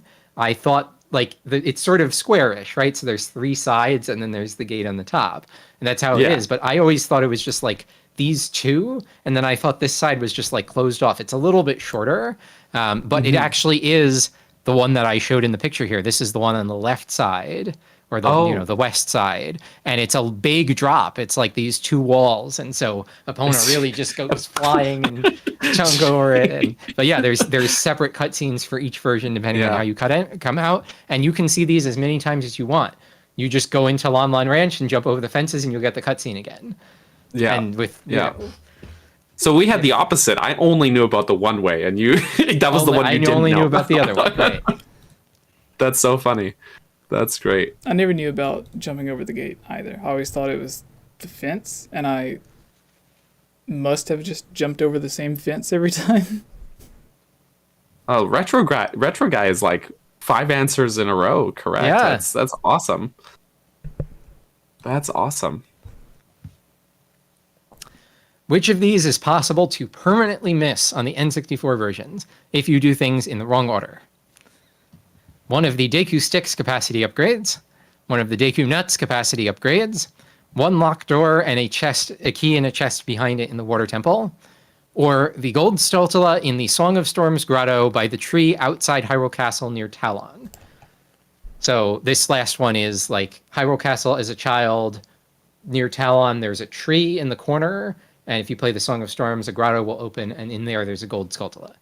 I remember you could do the boomerang glitch where it would grab the Skulltula and you could like get back in the portal and you could just keep collecting gold Skulltulas.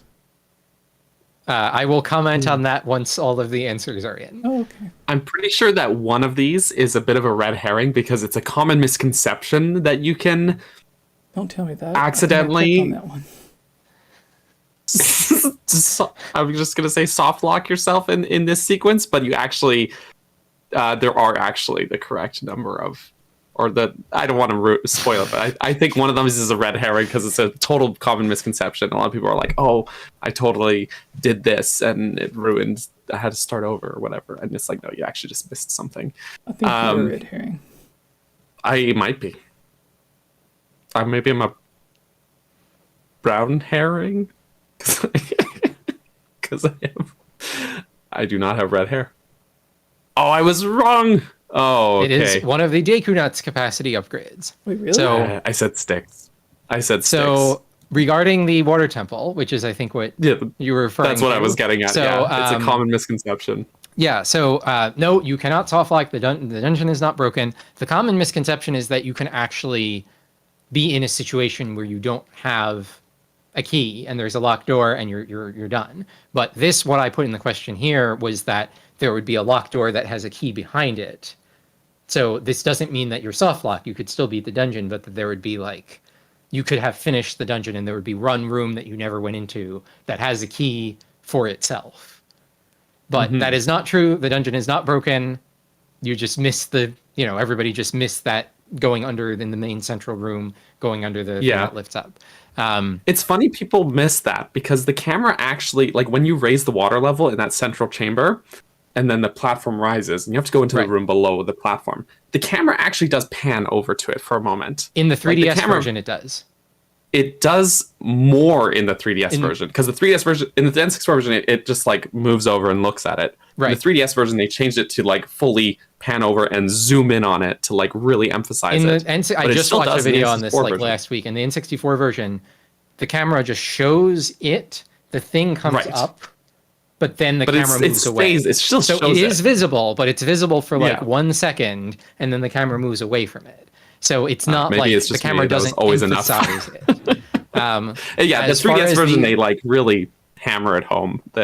As far as the gold Skulltula in Storm's Grotto, this is the gold Skulltula that you can get an infinite number of times.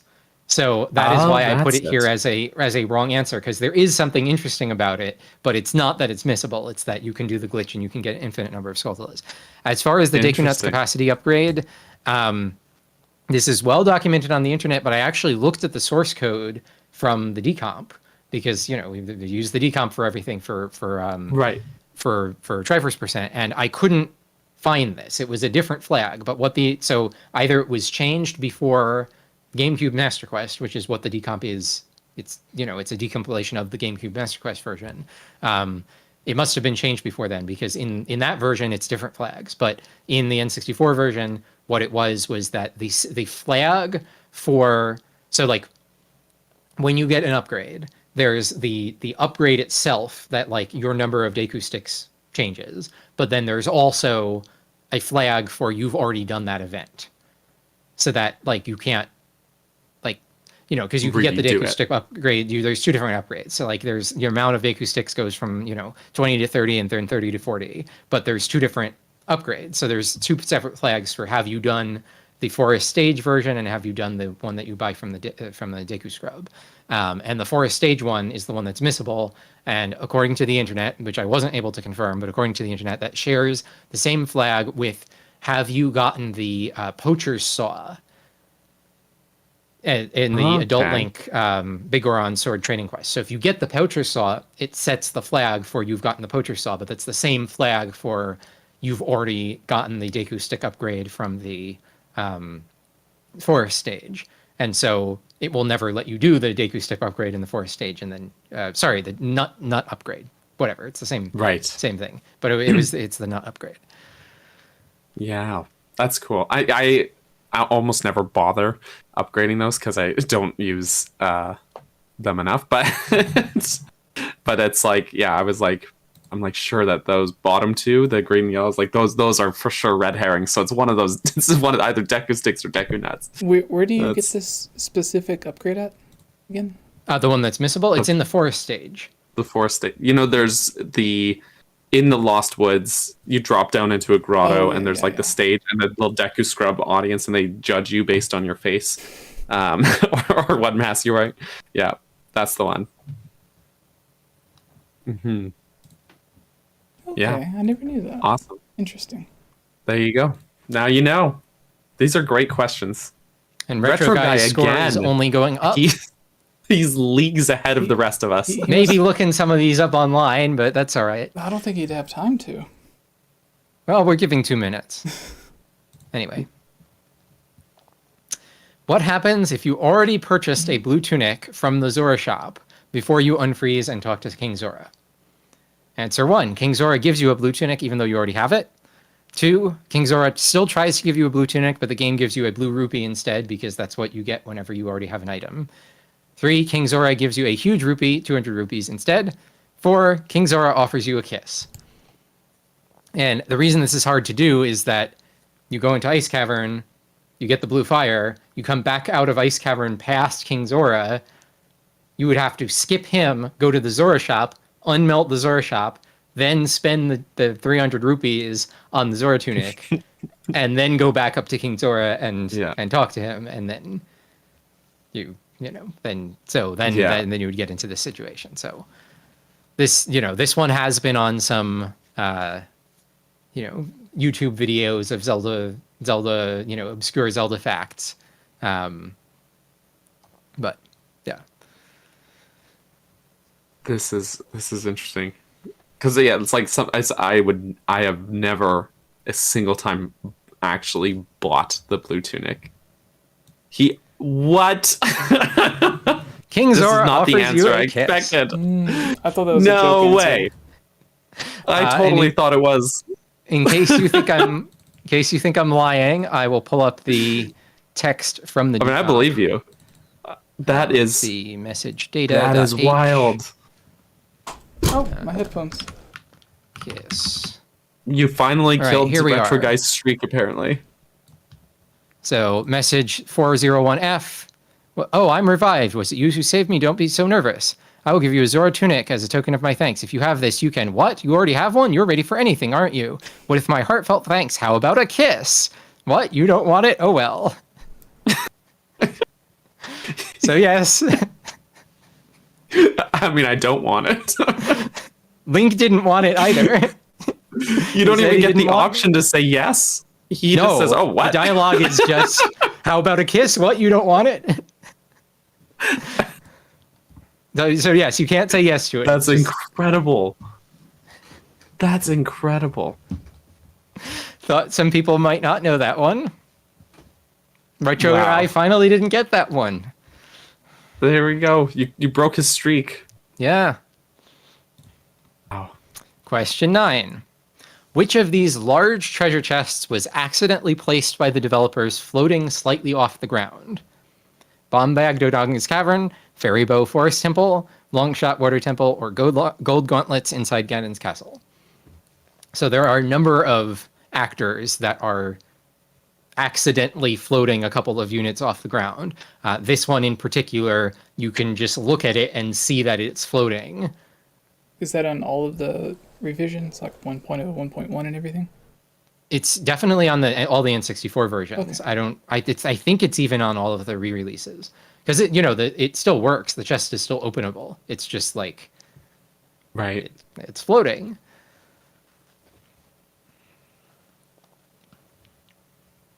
A total shot in the dark here on this one for me. Yeah, total shot in the dark. That's another thing that I just never noticed.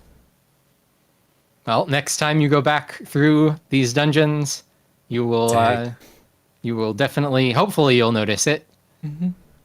I just finished a playthrough of Ocarina of Time like a couple weeks ago, and now I'm like, oh, we should have done this sooner because I'd love to look for all these details, playing it again.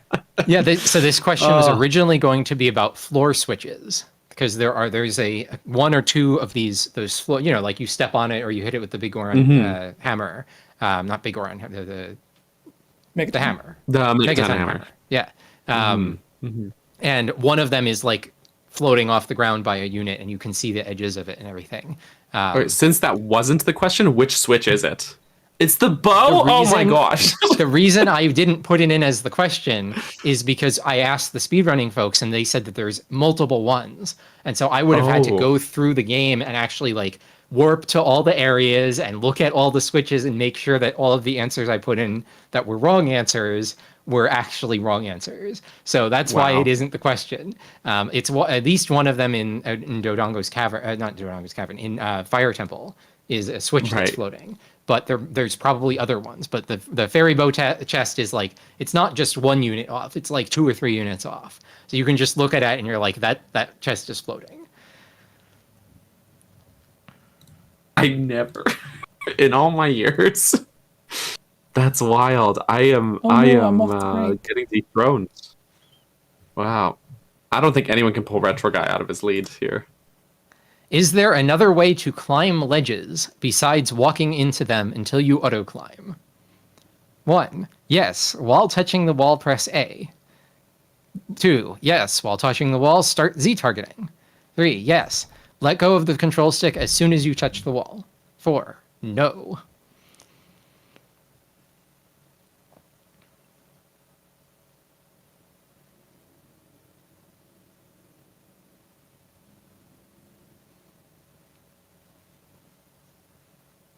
Again, there's a red herring on this one. Total red herring. Because there's like... I'm thinking for certain items like push blocks, you can interact with them by pushing them or climbing them. And certain walls have it like this as well. I will comment on this once we have our I don't want to be too specific because if someone's still thinking about the answer, I don't want to influence what they say. But I think we have one person drop out, which is why we've gone from getting 10 answers to getting 9 answers. But just, we have 9 now. That makes sense. That makes sense. Probably just assumed Daniel would win like he always does. I'm not though. It's definitely Retro Guy. He's way far ahead. Yes, while touching the wall, press A. Because the action icon will flip from grab to climb. If you're like pushing against the wall or rather than standing in front of it. That isn't for ledges. That is for climbable. For blocks. That's for things that you can both move and climb. This is for actual scene geometry. I see. This is not with an A button prompt. I knew that there were some ledges that you can press A to climb as well, but there's no prompt for that, but yes, you can. There's no prompt. This is something I didn't know. This actually came from from Safe State, our RTA speedrunner. So they told me about this as this would be a good question. So if you're just like walk up to a wall and you're going to climb it, you can either walk up to the wall and push against it for like a second, and then Link will climb it, or you can walk up and immediately press A. And he will just start the climb animation, and it saves like half a second. So speedrunners will do this every time they need to climb something, but there's no A prompt for it. It's just you do it. So there you go. There you go. So our final results.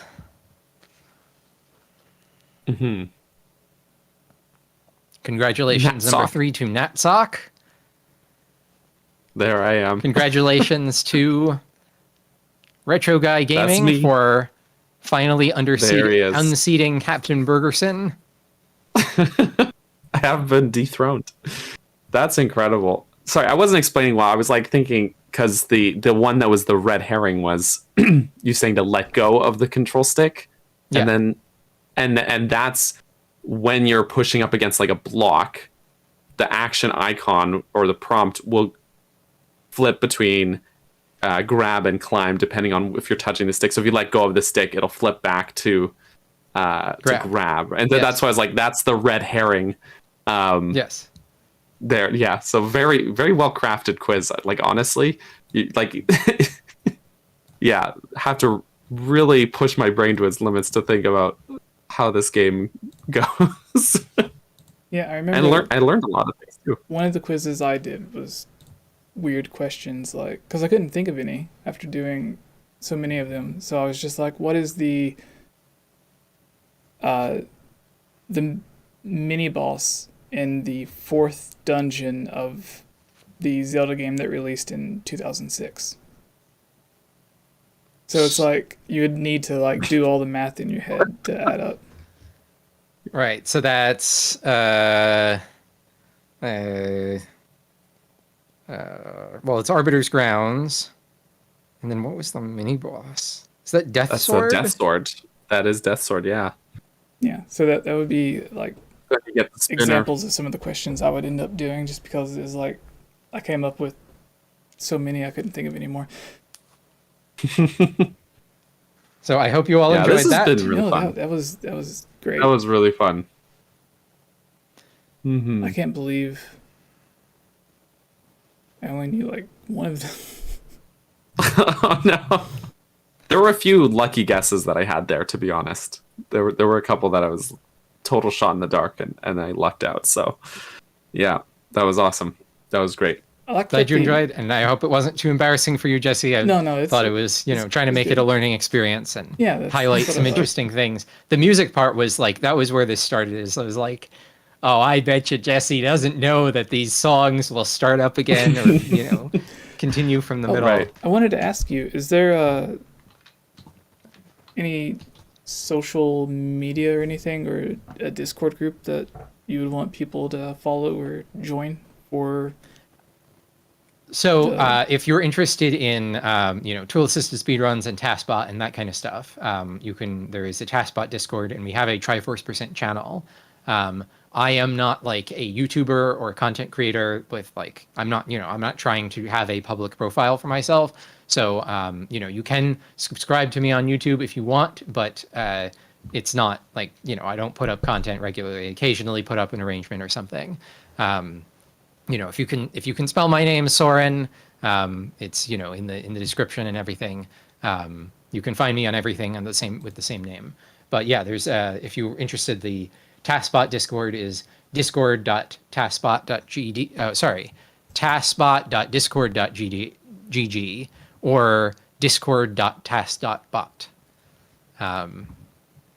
But I think there's some links in the FAQ on Triforce Percent website. If you go there, you can look at the FAQ, and I think there's a link to the TaskBot community. If anybody's interested in that, I think this is probably a bit of a different demographic. But anyway, and I should mention I'm wearing the Triforce Percent official GDQ shirt of my white balance here is a little my saturation brightness might be a little too much here, but it's TaskBot getting the Triforce. We had these on sale at GDQ before Triforce Percent, and only one person figured out what Triforce Percent was going to be, even seeing this. So, but fortunately they didn't go and post it on Twitter, so we were good. But that was a risky move for us to, have this just be there, and then but these were every $5 of the shirt went to $5 from each sale went to charity, and that was on top of the $227,000 that Triforce Percent raised for Doctors Without Borders. There's another like $14,000 from the sale of this shirt for Doctors Without Borders. So we had a big impact there too. That is really great.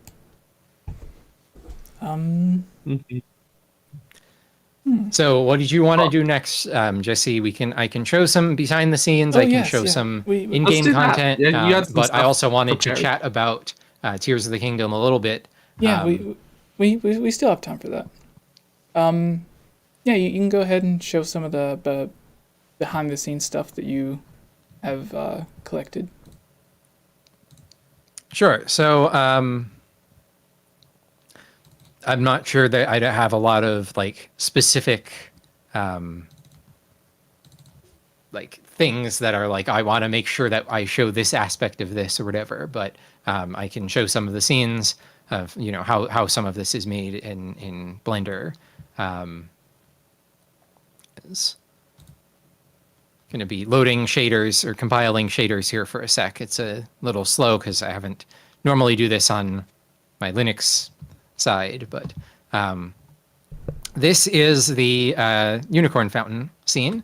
So all of the custom scenes that we showed in Triforce Percent were not left on the cartridge. In the debug ROM of Ocarina of Time, which is leaked, that's not the same version of Master Quest that's on the disc. But in that version, there are beta scenes, not the Unicorn Fountain and not the Triforce Room, but there are other like test maps and that kind of stuff. There is a beta Temple of Time, and then there's a bunch of stuff in the Space World Overdump. But the 4 custom scenes that we had, the Unicorn Fountain, Chamber of Sages, Triforce Room, and Finale scene, are all created by us. But the overture, the Unicorn Fountain and the Triforce Room are created by us to match the old videos and images from Nintendo. So they are real beta content that was made by Nintendo back when, but not actually left on the cartridge. And we recreated it and injected it with controller input. So this is the scene. This is what it looks like. If you look at the videos, the unicorns in the real Unicorn Fountain by Nintendo are pretty janky. So the person who made the scene for us, 𝗙𝗵𝗲𝗃𝗄𝗁, made them better. So they look nicer in our version. And 𝗿𝗏𝗃𝗁 is here in the middle. That's an actor. All of this black stuff, these are the camera movements. So if I play the cutscene, you can see like this is the camera, it's moving around, and you can see what's the content of the camera here on the right. And so this is using 2 plugins for Blender, one called Fast64, which does the main like Ocarina of Time editing stuff, and then one which is 𝗍𝗵𝗏, which does the camera motion, and that was made by me. So I made it for Triforce Percent because there was an existing tool that could do camera motions and stuff, but it was kind of bad and wasn't compatible with everything we wanted to do. So I had to work on that. So what these represent is like, I'm gonna pick the right one. They're all on top of each other, but like, like this one might be, I think it's this one, right? Yeah. So these bones, these are actually bones of a skeleton, and they are representing where the camera is at a given time. So like this bone is where the camera is here, and then the camera like slides along to being near this bone, and then it slides, oops, I didn't mean to do that. Then it slides along to be here, and then it like looks up to look at the fairy as she comes out. So as she comes out. Yeah, that's so cool. So this is like how all of the cutscenes in the vanilla game are made. This is a representation of it in Blender so that we can, sorry about the mic clipping there. But it's a representation of it so we can edit them. But this is, how the camera motion works. And this is like a modern, this is how a camera is done in like a modern game also with splines. That's the technical term, but it's basically like a big math curve that is drawn between these control points, and you can move the points, and then the camera moves smoothly between them.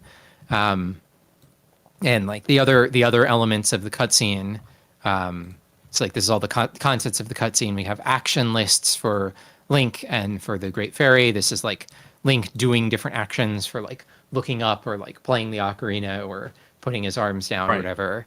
And then there's like actions for the fairy. This is, I guess, for come out and then go back in. And then the rest of the cutscene stuff is in here. Where is it? Must be down here. Where did this go?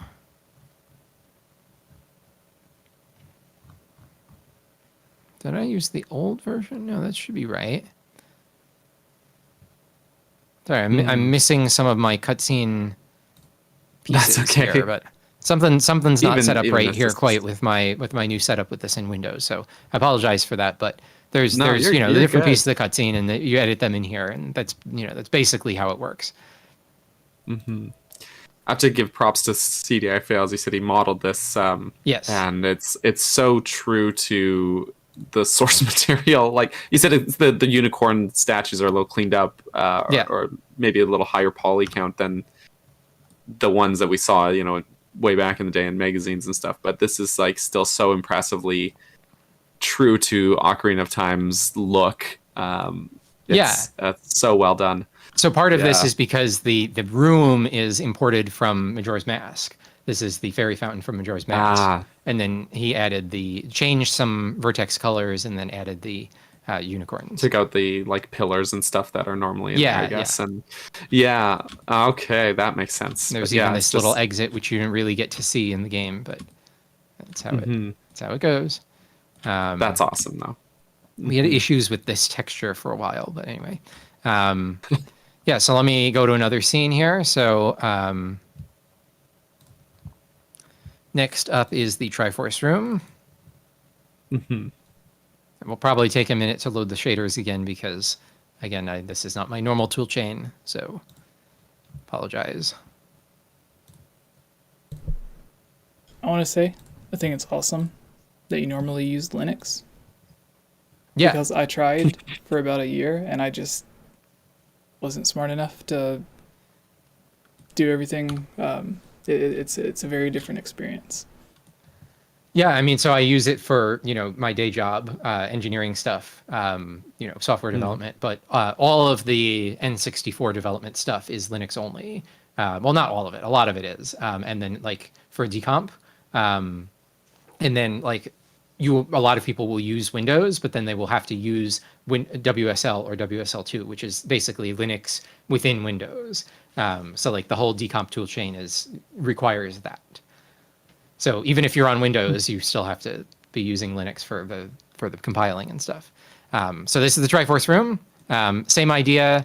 This was made by Zell, and also some pieces from Terrace the Bird, and then some pieces from CDI Fails also. If you look at the videos, there's like corrupted textures in the upper right here. Let me see if I can pull up the picture. One of these. Maybe this one.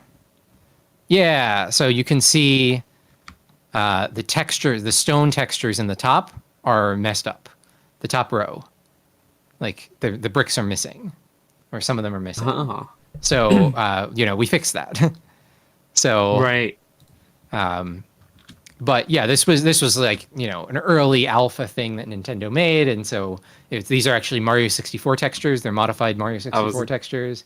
Right. I was going to say that. I was pretty sure that was the case. But go on. Yes. In the original version, there's this sacred water, which like moves up and down, like wiggles.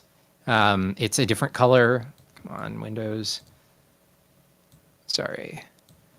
This blue water, it like undulates up and down. That water was in the Space World Overdump.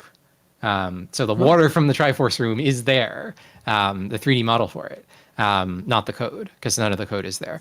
But since we didn't, well, first of all, we made this before the Overdump, but then, we didn't want to copy content from it. So this is just normal Ocarina of Time water. But I think they would have used the normal water if they had actually put this in the final game.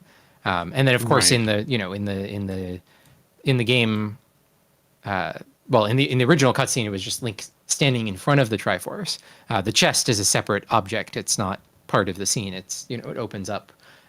So that's not here. It's the thing for it here. It's just like a pointer. It's place the actor here, but the model isn't in the scene. In the original shot in the ads, it was just Link standing in front of the Triforce. So we added the custom animation of Link reaching up and touching the Triforce, because he has to actually touch it to get it, as it was shown in Wind Waker. The king actually puts his hand on the Triforce. So yeah, and camera moves around, and it's sort of fun to see it from the top as the cutscene plays out. So.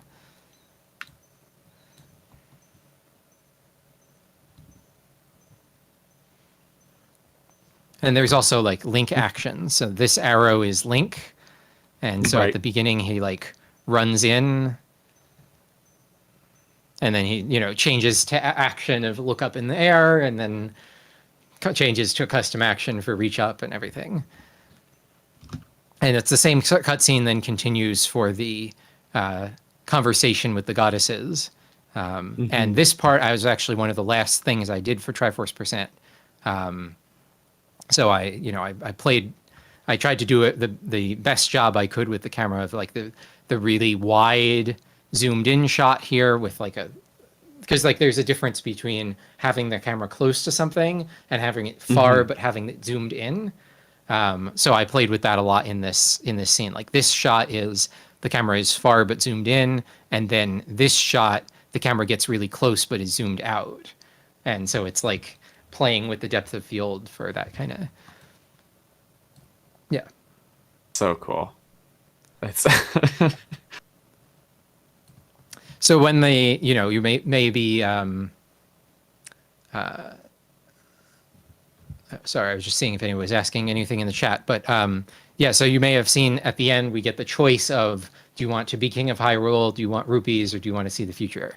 Right. That was the only choice that we didn't have the other outcomes programmed, because everything else we had the alternate, for Sheik and everything. I have it on my YouTube channel if you want to see what happens if you ask Sheik, are you Zelda? Yeah, that one we didn't have any alternatives because first of all, we couldn't program in 3, well, we could have, but it would have been a great waste to spend months of development effort to make 2 other alternate endings that would never be shown. Right. But then also, we wanted to show this particular ending. We needed the other choices to be something that sounded boring. Who wants to see Link being king of Hyrule? Who wants to just get a bunch of rupees when you could see the future? So, we chose them to be boring. But then, people still wanted to know what they were. So I don't know why the other cutscene stuff didn't show up in the other scene, but here it is. This is like you have a text box list and you have like triggers for different text items at different times. And the text item for you got the Triforce after 23 years, the dreams of millions of players around the world have finally come true, is ID number ACE. Love it. Ace. Yes. To go along with the... Perfect. Yeah. Yeah. So I figured the scenes are more interesting to show than like random models and stuff. I can show Chamber of Sages briefly. Sure. I mean, I'm always down for random models too. Let's be honest. Well, I'll show Link. So this one, again, it's compiling shaders. It'll be a second, but we imported the Chamber of Sages from Ocarina of Time and then made a bunch of changes. So as you will know, these side platforms do exist, but they aren't in this nice square pattern or they're hexagonal pattern. They're not in the nice pattern. They're not all going up different levels. They're just sort of in random places and at different levels. This idea of having them go in a circle like this is from Link Between Worlds. So we, borrowed that. This was like, the thought here was, well, okay, Link has gotten all of the pieces. He uses he's got to use the Overture of Sages for something. So our first thought was like, we could have him just pull the Master Sword as adult. I actually built that. It sort of works. It sort of has problems, but Link pull the Master Sword as adult, go to the Chamber of Sages, and then use the Overture of Sages to awaken each sage one at a time. But then we were like, okay, we don't want to watch him play the same song 6 times. That's not good pacing. So we we're like, okay, we'll just have him play the song to go there. We'll make the song be Warp to the Sacred Realm. And then, he'll just talk to each of the sages briefly. We wanted to have him talk to Sheik. We needed to have Rauru explain some things about the plot. We thought it made sense that, because each of the sages, this is the awakening of the sages. In this, fake timeline, Link just was Child Link. He did the Child Link stuff, but then went on this alternative path. Never pulled the Master Sword. This is the first time he was meeting Darunia and Ruto, and not the first time he was meeting Nabooru. So the first time he was meeting Impa. So he knew Saria. He had met Nabooru in the plot, and then first time he was meeting Rauru and Sheik. So this is first time he was meeting Sheik, but Sheik already knew about him, and then so. That's what we did, have him climb up, and we wanted to be building up to the Triforce. a lot of people didn't know that that was what was going to happen. Even here, even saying, oh, we have the virtues of power, wisdom, and courage, whatever. People, you know, a few people in the chat were like, oh my God, he's going to get the Triforce. But then a lot of people are like, you know, oh, I don't know what's going to happen next. And then, so in this case, we made the 3D models for the scene like this, you know, these light bridges. We made them in this same file and then exported them because these, you know, they're actors. They're not parts of the scene. But just to make everything like, you know, look like the right size and everything. And this Triforce door, it's half transparent because I did some sort of advanced RSP, RDP stuff on the N64, like advanced graphical effects that aren't emulator compatible for the door and the wall wiping in. So they're actually like alpha. They're using alpha compare. So like the alpha of the corners of them are low, and then in the middle is high. And then there's an alpha compare, and the compare goes from like 100% down to 0%. And so it shows the middle, and then it shows more and more of it as it goes out. Just a little technical stuff. But anyway, that's this scene. And then, you know, I think what you've probably all been waiting for is Breath of the Wild. Mm-hmm.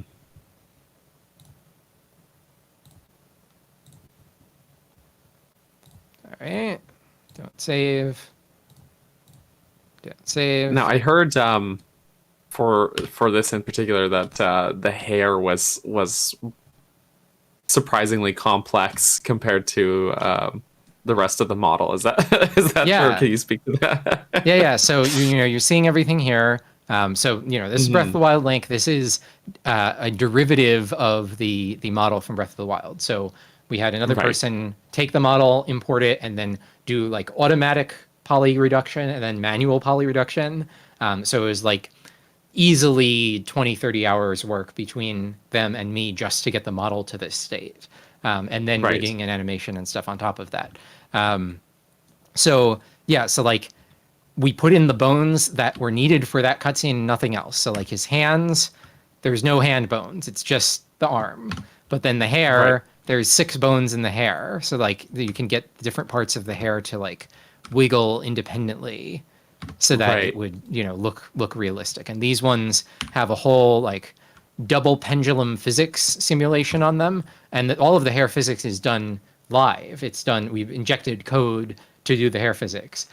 It would actually take less data to do it in real time based on the actual physics than to pre-bake all of the physics for like, you know, because let's say he walks forward, right? We have his walking animation. If we had to pre-bake the hair, we couldn't have that loop because the hair at the beginning would be different than the hair like later. Because like when he starts walking, the hair is behind a little bit.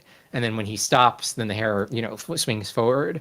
So like all the animations here, so like, you know, here's a walking animation. So the hair isn't moving at all. This should be looping, but whatever. It's the hair is just fixed and then it's computed on you know, by our injected code. And so here's our dialogue. I did the lip flap animations. This took a decent amount of effort, but he says, you know, 𝗟𝗏 arigato, and then turns directly to the camera and, you know, 𝗍に未来を作りましょうか. So, what did you folks think as you know, longtime Zelda fans of our treatment of Link speaking? I thought it was pretty, like, it just felt like a very special moment. Like, it felt like weirdly, I don't want to say like intimate, but like kind of like that. Like it was like just very heartfelt. I thought it was really tastefully well done. Yeah, you know. Jesse, what about you? You've been kind of silent here. It was very on par with Link meowing in Wind Waker, which is one of my favorite moments. It's a little better than that. No, it was. It's just one of my favorite moments. I really like this as well. I'm the weird Zelda fan. Everyone's probably gonna hunt me down and beat me up after saying this, but I'm a fan of Link having very minor dialogue, and this did that correctly. And I think like everyone thinks Link doesn't talk to everyone. He's always silent and stuff. And for the most part he is, but like, especially now in games like Skyward Sword and Breath of the Wild and presumably Tears of the Kingdom, that's the name of the game.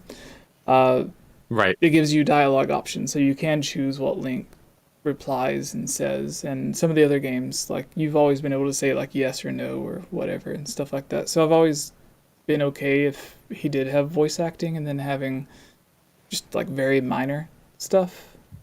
So I felt this went along with the ideas that I already had.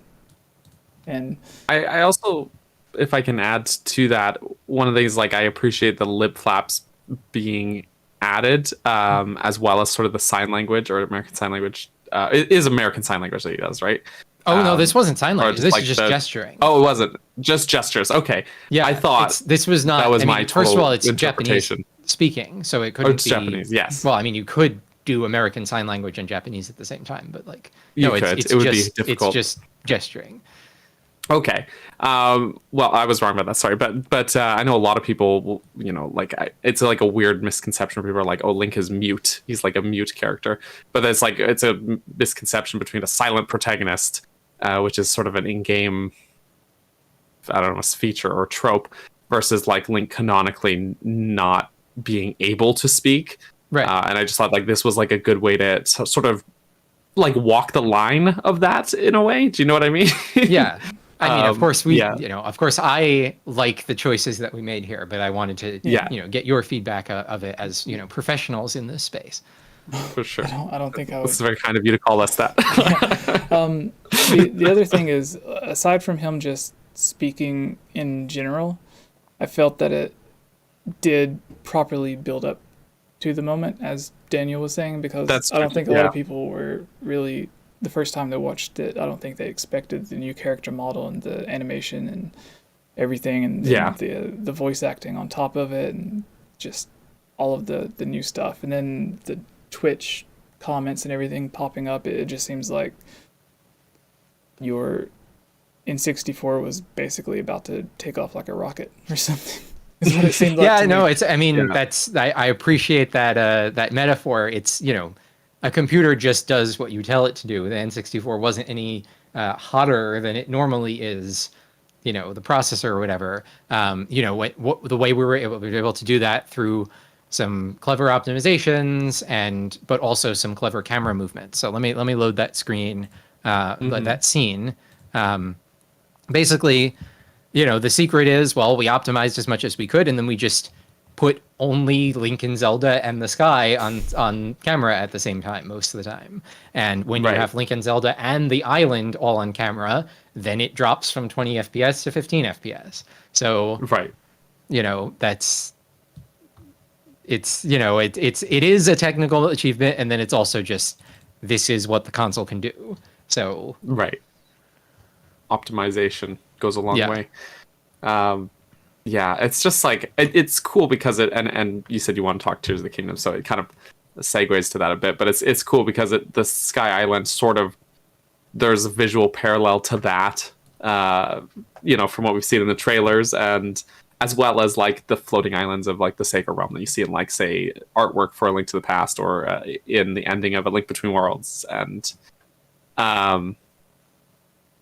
it's just so cool to see. And the fact, again, to reiterate, that it's like a completely unmodified cartridge and N64 console that was playing this is like, just like, for me as someone who like doesn't, it may seem like kind of unimpressive to you, or you're like, wow, it's just a computer does what you tell it to. But like, for me, like on the outside of that, just seeing it, like, oh my god, like this is like happening, like it is like so technically impressive just to watch it. And I got that too. Like, of course I felt that way too when I was working on this. The first time I saw Breath of the Wild Link on my N64, I got it working.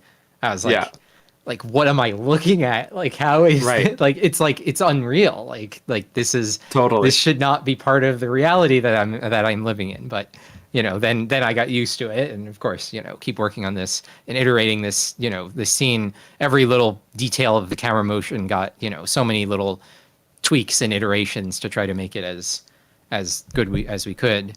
Yeah, this was intentionally supposed to be reminiscent of Breath of the Wild, well, at the time, Breath of the Wild 2. Right. Tears of the Kingdom. The prompt that I gave, this was mostly made by CDI Fails again. The prompt I gave him was, well, okay, so the concept art was drawn by 𝗵𝗃 𝗃𝗀, who also did a lot of our writing, like screen text writing. So I gave him the prompt of like cross between the Triforce room, like in the future, and the Breath of the Wild 2 Sky Islands from the previous, at the time we had just seen the previous trailer. And then, we got concept art version of this, and then CDI Fails built it. And so, yeah, we were like, we were really afraid, because you may have remembered that that week, everybody was saying there was going to be a Nintendo Direct that week. And I was like, Nintendo is going to show up with Breath of the Wild 2, that, what ended up being Tears of the Kingdom. They're going to show up like 2 days before Triforce Percent and do something which totally invalidates our ending plans and also take all of the hype away from us. And then there wasn't a Direct. And I was or was it like some indie thing? And I was so thankful that there wasn't a Direct. But, I know for everybody else, wouldn't want anyone to hope that there wouldn't be a Direct at any given time. But, this was our concept of just, the Breath of the Wild 2 kind of area in Ocarina of Time. And I'll mention, like, in the Twitch chat, going back and watching it again, after when Link goes to see the future, people were predicting in the chat, this is going to be Breath of the Wild, or this is going to be Breath of the Wild 2. And I don't think those people actually knew what I don't think they expected, even if they said, oh, this is going to be Breath of the Wild, I don't think they actually expected it to be Breath of the Wild Link in the N64. But they, it was still, people thought that this was going to be what it actually was. So that was, that was cool that we did not just made the scene well, but, made the lead up to it in a way that people can predict. Because this is another thing is, people... love to have, surprises in their game or in whatever thing that they're making. That you get to the end of it and then it's it's some shocker. But I think it's even better when it's some mystery that people can figure out on their own, and then not super obvious, but they can anticipate it. And then when their anticipation is rewarded, and then it's even more than they ever dreamed it would be, then that's I think that's the most magical possible outcome with something like this. Yeah. When I first watched it all the way through, I would have never expected it to end with Breath of the Wild. I would have expected it to end just after the Triforce, and then it just fading to white, and then going to a credit thing or something, because that was one of the main things that people always wanted. But the fact that there was this huge scene at the end just makes it even better. And the fact that the character model looks so detailed compared to what you typically see on N64. I mean, this isn't really too much different than what the N64 typically does. This is 800 triangles or something for the scene. It's a small scene because we had to keep it small have most of the power of the console on the characters. I just wanted to mention, I'm not sure how many people noticed, but we put the 3 silent princesses in the same positions as they are. I mean, they're not, the flowers aren't here. It's the actor spawns for them, but in the same positions as the 3 silent princesses around the Master Sword in Breath of the Wild and the 3 flowers around the Master Sword in Link to the Past. Just other things. So if you see the last shot of our Triforce Percent, it's with the Triforce above the Triforce chest here, and there's the 3 silent princesses in the correct formation. So other little details you might have not have. I didn't notice that. I did not.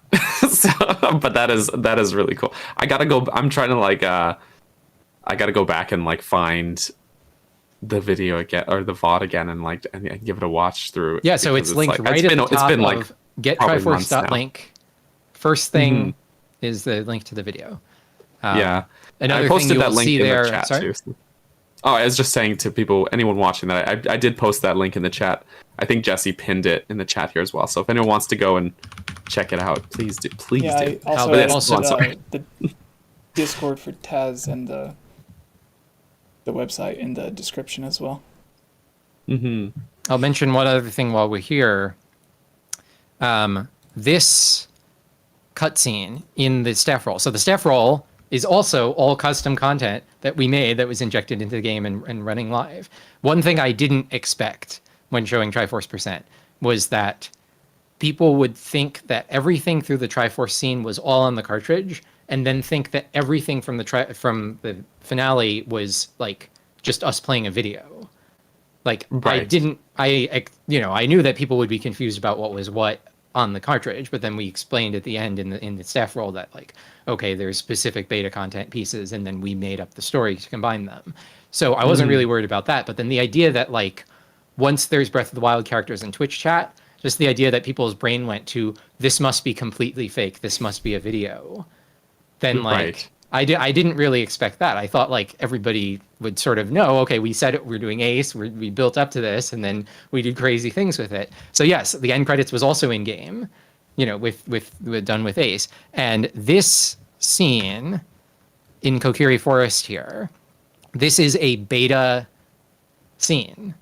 This is a beta cutscene. All of the other cutscenes we made up, but this is a beta version of the cutscene going through Kokiri Forest. In Kokiri Forest, there are like 3 different takes of the staff roll scene for having the camera pan through Kokiri Forest. And this is a different one that they didn't use in the actual end credits. So we, you know, brought that one up and showed that one. So that is actually left on the cartridge.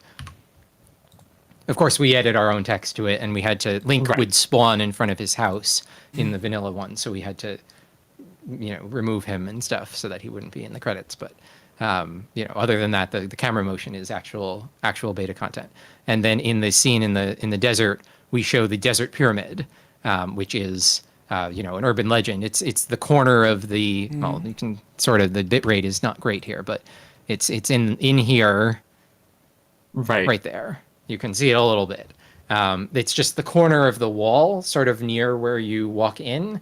Like the end of that same wall, it's the end of the wall, but the way the fog works on the N64 is that for things that are past a certain distance, the fog just like removes them completely. So we will only see the end of the wall, and then it's this pyramid shape, and you see a pyramid out in the distance. So, you know, put that in there too. That's cool.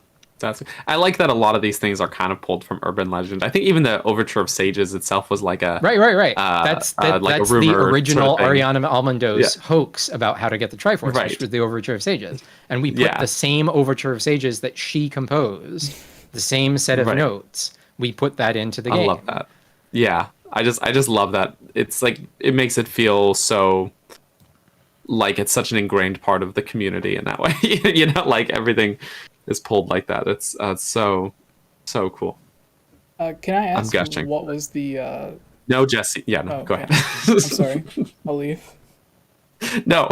What was the how was the reaction from all the different team members that worked on this after it was showcased live and there were no like glitches or mistakes or anything? Game-breaking bugs? Yeah. And I mean, everybody was happy. I'm not sure if there's anything like specifically interesting about people's reactions who worked on it. I mean, 𝗏𝗏𝐴𝐶 was just so floored by the response that this got about, the charity side, but also the, how many people came in the comments and said, this really feels like it completed a piece of my childhood that, and in a sense, and I want to be careful with this because, the lore that we made up. We're not claiming that that lore was Nintendo's intention or anything like that.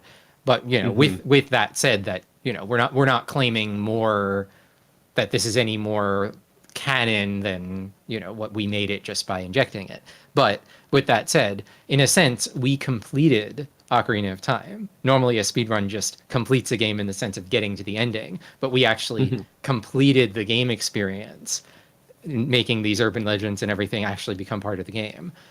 So then, you know, people responded to that positively, and you know, that was the part of the emotional impact. There's a lot of you know, intertwined stuff about the philosophy of it, and, you know, what arbitrary code execution represents and all of that. So, you know, it meant a lot to a lot of people. So I was glad to, again, you know, it was a privilege to be able to make this. Once the ace exploit happened, it was, you know, just a couple of days of me thinking about, like, do I really have the time in my life? You know, I'm just finishing up grad school. Do I have the ability to devote the time in my life? I thought it was going to take a year. It took 2.5 years.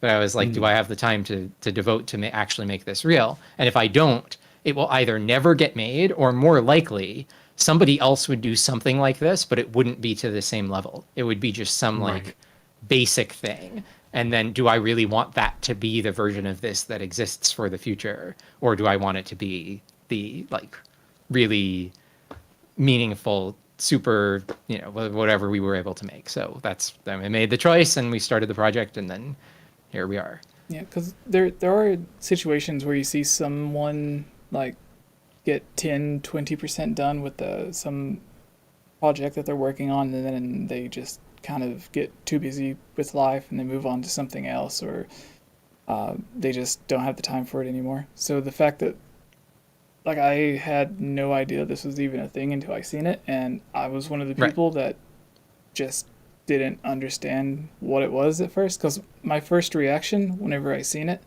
and I think you can even go back to the original podcast where Daniel and I were talking about it, and where I was failing to explain it adequately. Yeah, I just assumed it was another thing that people were trying to, what's the right way to explain it? Like, someone saying, like, oh, this is the Zelda Ura expansion or whatever, and then it just being nothing like it was supposed to be. And then after Daniel explained it to me, and I went and read some articles and looked at the videos and everything, I was like, okay, this is really cool. Because it wasn't the thing where it's like, oh, this is this is the Ura restoration project, and then we added in a bunch of things that weren't supposed to be there. Instead, this was like a mix of the beta content and then the beta content that people always wanted, and just like mixed in together. Like yeah. I can't think of a way to eloquently explain it, but I think you guys get what I'm saying. Yeah, it's you know, using Ace to get the Triforce, and then, you know, then one layer beyond that is using Ace to make a plot that leads to the Triforce that involves the urban legends and some of the beta content, and, you know, makes that an actual plot that you play through to get the Triforce, and then goes past that and puts in, you know, it's all fan service. That's sure. You gave the fans what they wanted after. We can do that without affecting the future of, you know, if Nintendo puts a bunch of fan service in the game, then, you know, that's why they made Age of Calamity, so they could get out the official Breath of the Wild fan service before then they took the series in a different direction with Tears of the Kingdom. Yeah, that's true. That's a funny way to put it about Age of Calamity, but it's true. But yeah, you gave the fans what they wanted after 23, 24 years now. And it's like really something special. So yeah, I would urge anyone watching who hasn't seen it or doesn't know about it, the link pinned in the chat, or it's also in the description. Go check it out, please, because it's there's so many fan projects that just don't come to fruition, and seeing this come together in such a cool way that's so positive, and there's a lot of heart put into it, you can tell. So it's not just a technical achievement, it's also just like something that's really special, I think. Yeah, I mean, that was the idea. Faraj asks in the chat, if the beta stuff aren't in OOT files, how does TASBot find these beta stuff?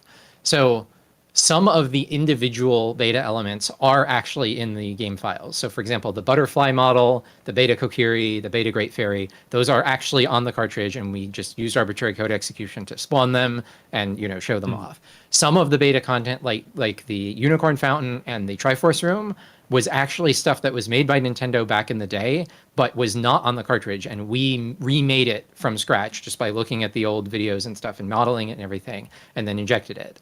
And then some of the stuff like the Running Man boss battle was completely made up. That was just made up for entertainment or to make make the urban legends come true or make a story that tied everything together.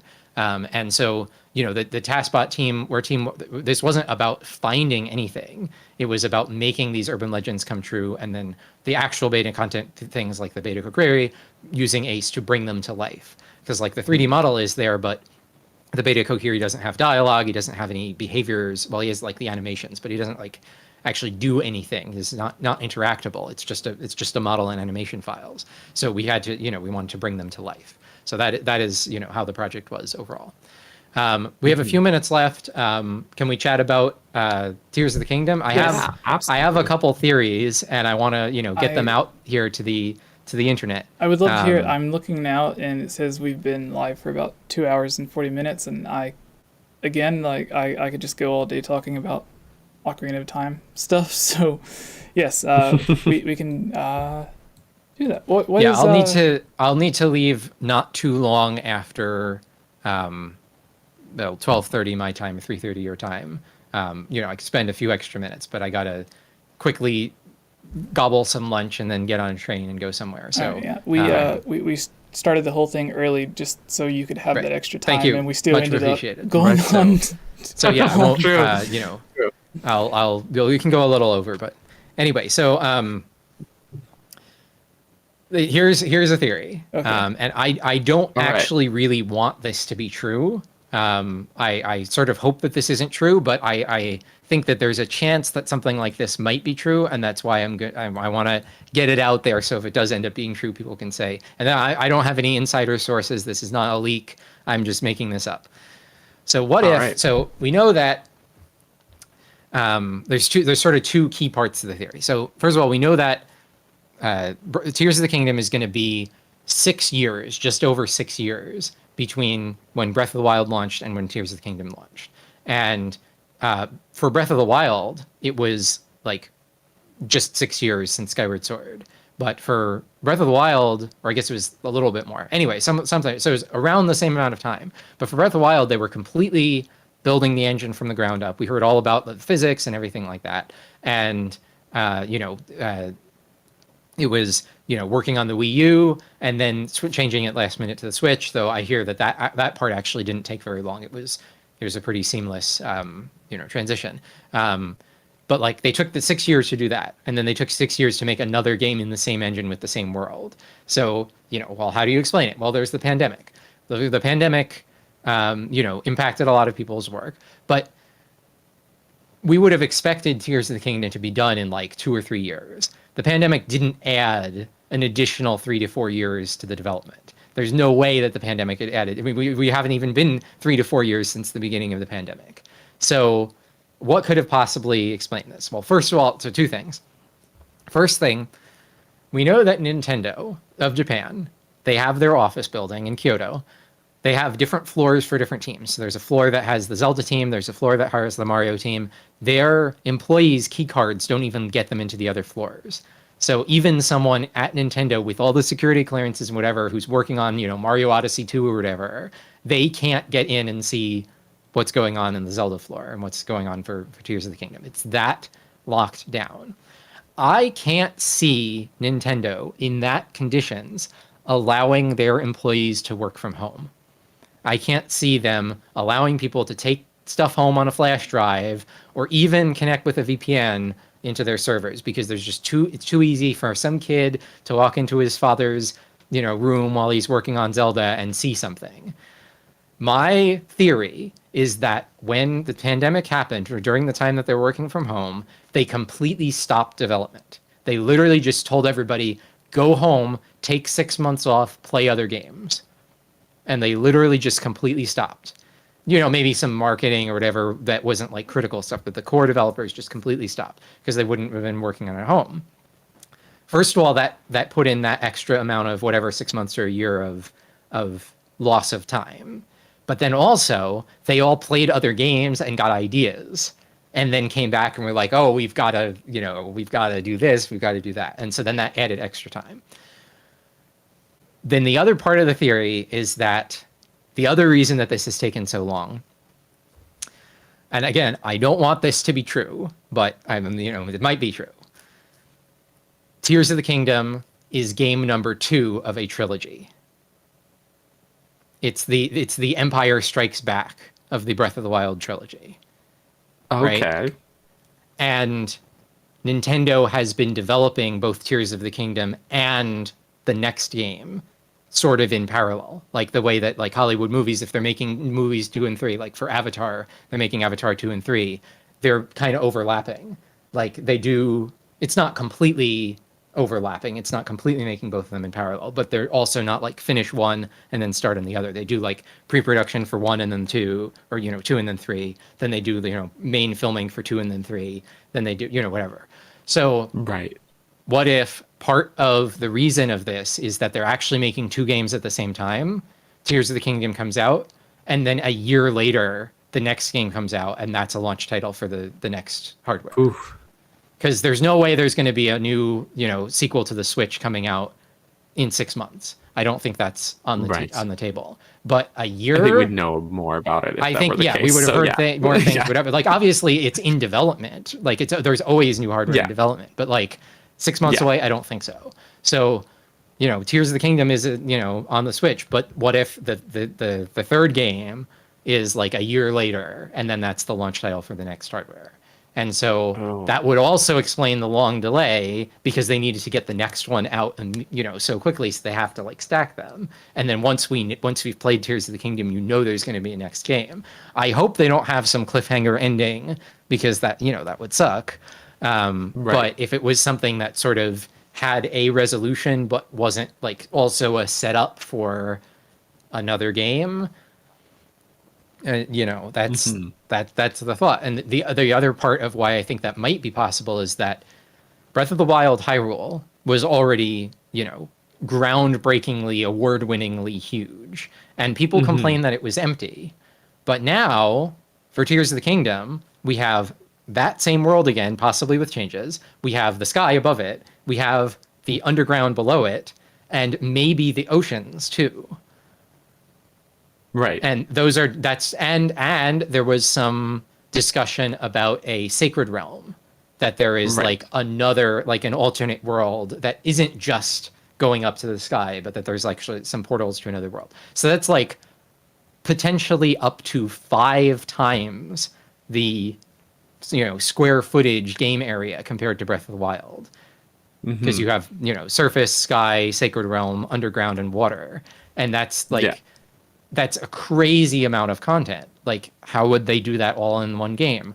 What if they only gave us, surface and sky, or like surface and sky and underground, and then like save the water and the sacred realm, whatever? Or like there was some, it also makes sense that like, well, okay, they could put all of that all in one game. That would be nice, but it also might be like a lot, and maybe it would make sense more to, whatever. Anyway, that's the theory. There's a lot to unpack with that.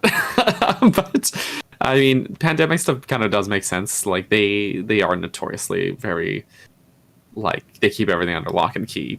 They've even heard, even just on like the PR side of things, where I don't know if you've listened to like, and I always bring them up. I bring them up way too often. The Kit and Krista podcast, where they were like former Nintendo employees, but they just worked in PR and marketing. But even between their marketing departments, it was like you could not discuss a game you were working on to someone who wasn't working on that game, even just within your PR team. That's like cause for, death stares down the hallway and stuff like that. So among developers, I imagine it would be even more strict, like, as you said, right? So yeah, it's interesting to think if there is that much content in Tears of the Kingdom. I hope they don't release a third game that close to it, because I need time to I need time to work through this one. Well, the theory would be that like somehow not all of that content is in Tears of the Kingdom. Some of that is for in, sure. You know, and I don't know. You know, I hope it's not true. I don't want to cliffhanger, so. but it also it sort of feels like, in terms of the kind of story that's being led into, it's, you know, the sad, you know, it says tears in the title. It's the sad. We find out some backstory about what the ZOEY or the 𝗍𝗂 or whoever did, the nasty stuff that they did, and, you know, maybe unjustly imprisoned Ganon, or, you know, whatever. That, you know, we know in Ocarina of Time that there's the history of the royal family is covered in blood, or whatever it is. Told, you can probably get the quote better than I can, but right. Yeah, so, you know, this feels like the sad one, and then, you know, it leads into, you know, it could lead into another more, you know, triumphant third game. You know, I don't know. That could also explain why there's been so little information about the marketing, and like what we've seen in the trailers. The last two trailers is all sky focused, but unlike their first trailer was all underground focused. You know, maybe it's just like the sky isn't a complete world. It's just there's a bunch of sky islands, and like the underground is not a complete other world. It's just a bunch of, you know, caverns randomly. Right. So, you know, maybe that's all there is. But yeah, whatever. Yeah. No, it's a good thought. I mean, I don't think we could, you know, confirm or deny either way, right? Like, we don't know. But nobody knows. No one knows. Yeah. One other thing, since we're talking about Tears of the Kingdom, one other thing I wanted to mention, I haven't seen anybody mention about the latest trailer. Let me actually see if I can pull it up here. Sure. The one of the murals in the Tears of the Kingdom trailer has what I think is the King of Hyrule in it. The one where Zelda is like levitating. It's the King of Hyrule on the right, and nobody has said that. So maybe I'm just seeing something that's not there, but I thought it was pretty obvious. So, Tears of the Kingdom. Here we are. I'm gonna pull the trailer back up also. Lower screen. Or you've got it here.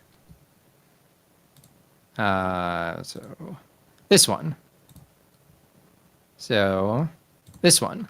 So here's, you know, Zelda here levitating, and this looks like the King of Hyrule. His eye, the crown on the top, the mustache, and a giant beard. Oh. Oh, my face is in front of it. Sorry, one second. No, but I see what you mean. I totally see it. Webcam. Why is this? I always assumed that it was like a part of someone's like robe. But now I see what you're saying, you know? Like, and then on the top, like, see, this is interesting, because we don't even see all of it, right? Right. Of whoever this is. So my thought was like the part that's on the top was like a belt, and then this was like a skirt or a robe or something coming down. But like, it's like, it's possible. I didn't even see that there was that's like totally could be a face on there, you know? Yeah, I mean, I see that. I could definitely be wrong, and I'm sure we'll see probably at the end of the game the full tapestry, like we did in Breath of the Wild. Is like it's behind 𝗵𝗃, and you see like pieces of it in the different cutscenes, and then eventually you just like can see the whole thing. So maybe, you know, I'm sure we'll eventually see this. I'm sure this is Zelda. But I thought this was like the King of Hyrule is sacrificing, you know, not the current one, but the one 10,000 years ago is sacrificing Zelda to, you know, seal the calamity or something like that, you know, some nasty thing. But maybe, you know, maybe it's just somebody's skirt or whatever. No, it's one of those things that's so hard to say for sure, because we don't have the whole image, right? Definitely not this entity's skirt, and it's definitely not Zelda's. It is different, you know, whatever. Yeah, it is different than this person's like robe or skirt or so I see what you. It's like I need to re-examine this now. Yeah, that's interesting. Well, Daniel, you have Miyamoto on speed dial. Oh right. No, he won't talk to me anymore. Not since the banana incident. So. I love the fact that the theory that you mentioned mostly pertained to behind the scenes stuff. Yeah. That, yeah, and it does make a lot of sense with what you said, with the sort of working on the developing assets and stuff for 2 different games at once, like part 2 and part 3, because that's kind of how Tears of the Kingdom ended up coming out, because they had the original Breath of the Wild or whatever, and they had all these ideas and concepts that we've seen in different concept artwork or the different books, or not different books, but the Creating a Champion book. I think in Japan it was called Masterworks or something. But yeah, and in that interview at GDQ. Yes. Not GD. Yeah, GDC, not GDQ. Yeah, GDC. Yeah. And then there was the CD something where they showed off like Link skydiving and stuff. That was like really early alpha stuff before they even built Hyrule. But they had all these ideas and things and concepts that they said that they wanted to put in the game, but they didn't have the time to incorporate it, or they just wanted it to not be in the main game but wanted it to be like extra fun bonus content. And then they ended up making so much of that they couldn't just put it all into DLC, so they just took all the simple things that didn't really change the game mechanics that much and put them into DLC, and then took all the things that would actually change the way that you would traverse the world and all of that, and all of the major ideas they had, and saved that for the sequel. So I think while they, as you mentioned, while they were on this break, if that is what happened, because they mention all the time that, or at least 𝗏𝗏, he's always thinking, like, while he's working on one thing, or one Zelda game, he's like, but would that work, would this gameplay mechanic work better in this other Zelda game? Because previously they were working on like a 2D Zelda game and a 3D Zelda game. Certain interviews, they still say that they have a 2D division, but we haven't really seen anything from that. And other interviews, they say that they've just consolidated all of it. So I don't really know what's going on, but... And then they also have now there's like a permanent Zelda team at Monolith Soft as well. Yeah. Mm-hmm. And was it Koei Tecmo has their team that did the Age of Clams, and right. While they were working on certain assets for that game, they could be also reusing those like for the previous version of Hyrule for Tears of the Kingdom. Like if you're able to rebuild certain areas, then so I was thinking of Age of Calamity, like, you know, the stuff that they wanted to do more with the Breath of the Wild content that wouldn't be going in the direction of Tears of the Kingdom. So like the old champions and like, you know, the stuff that we lost in Breath of the Wild, that was then Age of Calamity sort of filled that, and that, you know, it was even a timeline branch, right?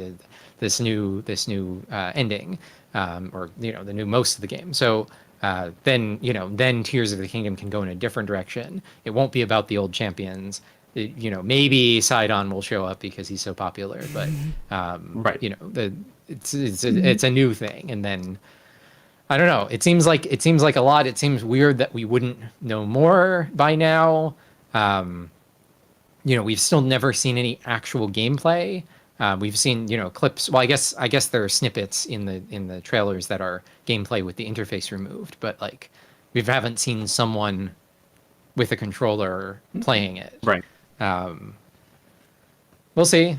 Probably be it at the Game Awards, but you know, everybody's saying that, so we might get disappointed. But we'll see it one way or the other. I would love for you to come on, like after the game releases, when we're able to invite some people on that worked on the game or may work on the game. Sure.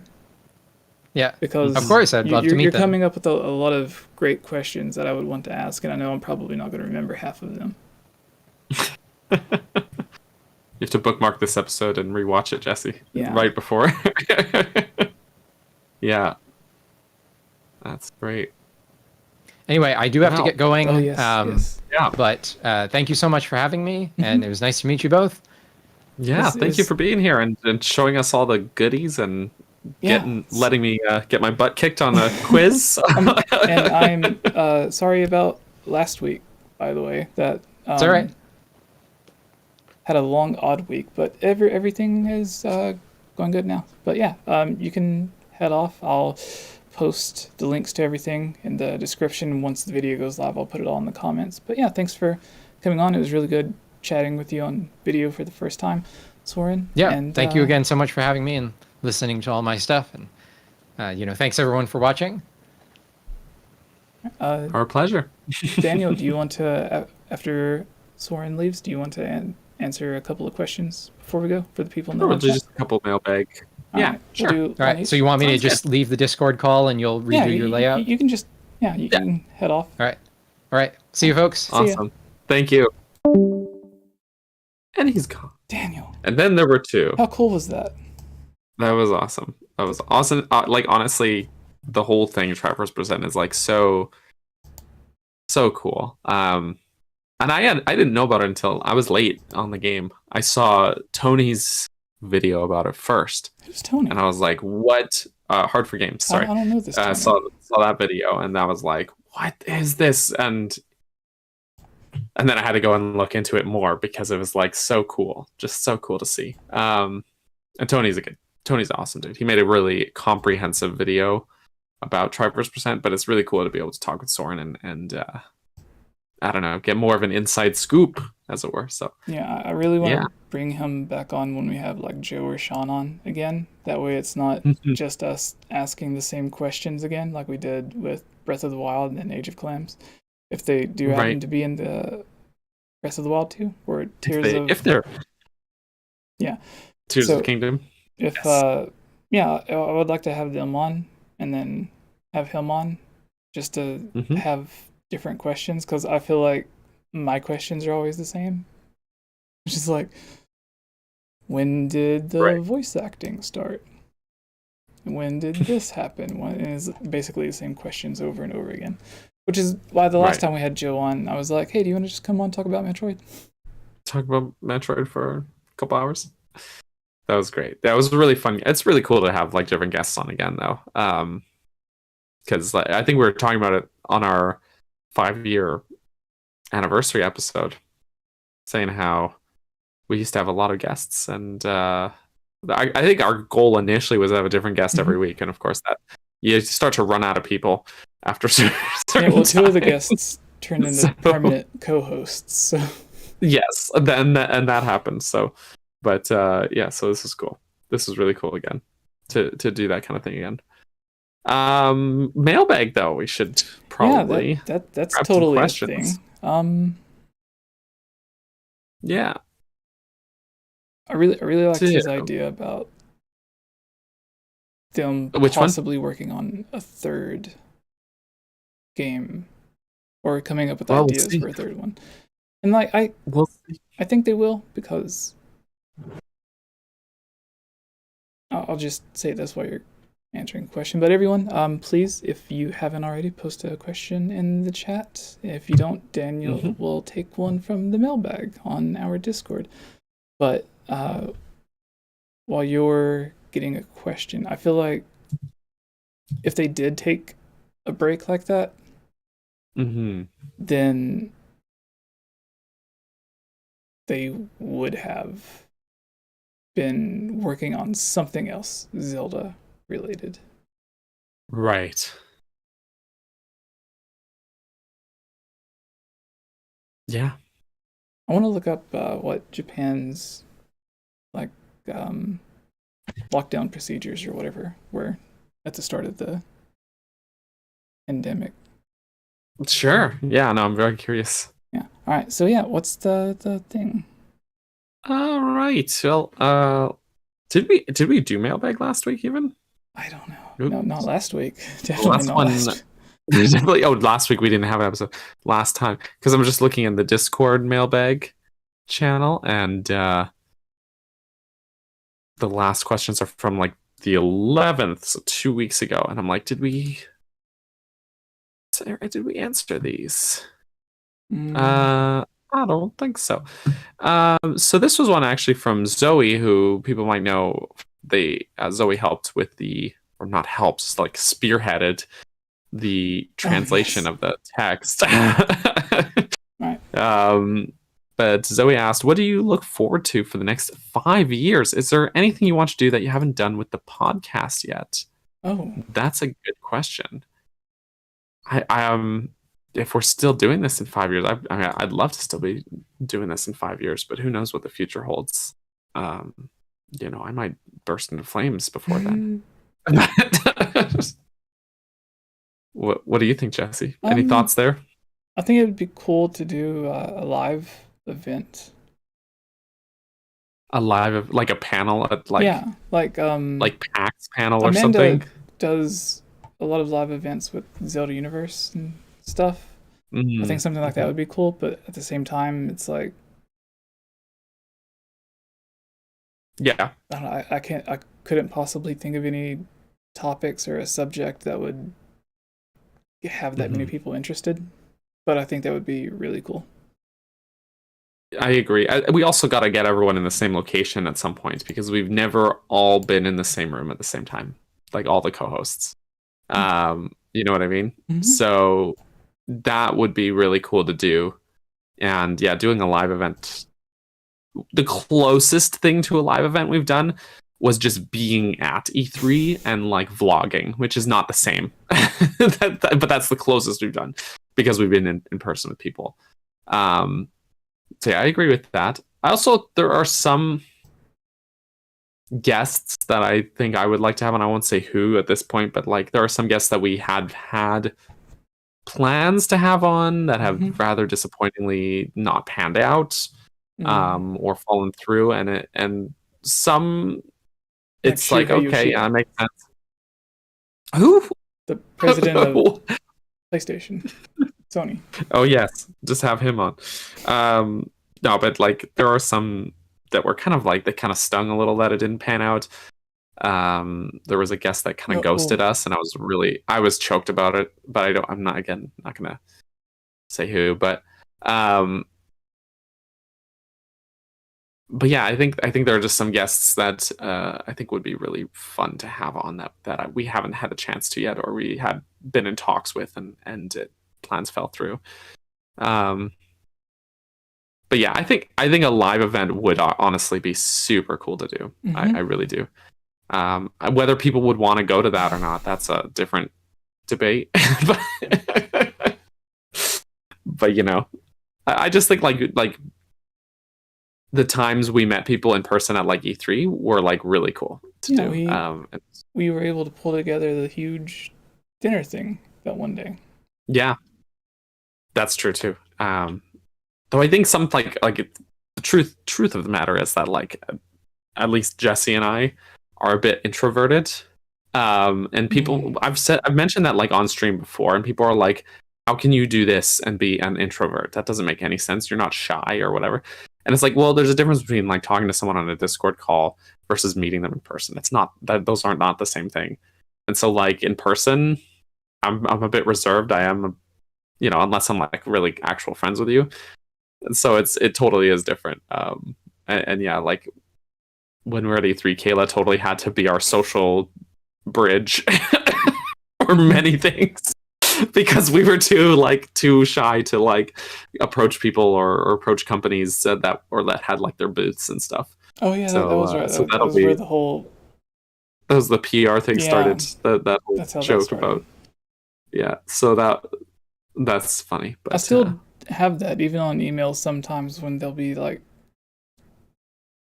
a random developer, publisher, or whatever that emails and is like, hey, would you like to review this game, blah blah blah, and I'm just like, what do I say? Yeah, it's a whole thing. We'll work on it. Should we grab another question? Yeah, final question. Is there one in the chat?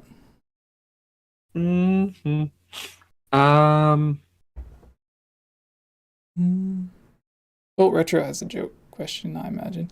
joke Originally, question. what's my reward for getting the most lucky guesses in Kahoot ever? Used to you would be the one above all on our Discord. So join that. You can take whoever has the rank now, I guess. Oh yeah. It was Oh yeah. originally you would get the rank from winning like a Smash tournament or something. Right, the Nintendo World Champion rank. Yeah, but then after that dreadful day with Sean, no one dares speak of Smash Bros anymore. Of course. Oh, someone asked a Discord question as well. Ignore mine. But Natsu says something. Someone asked, Dan, do you see that?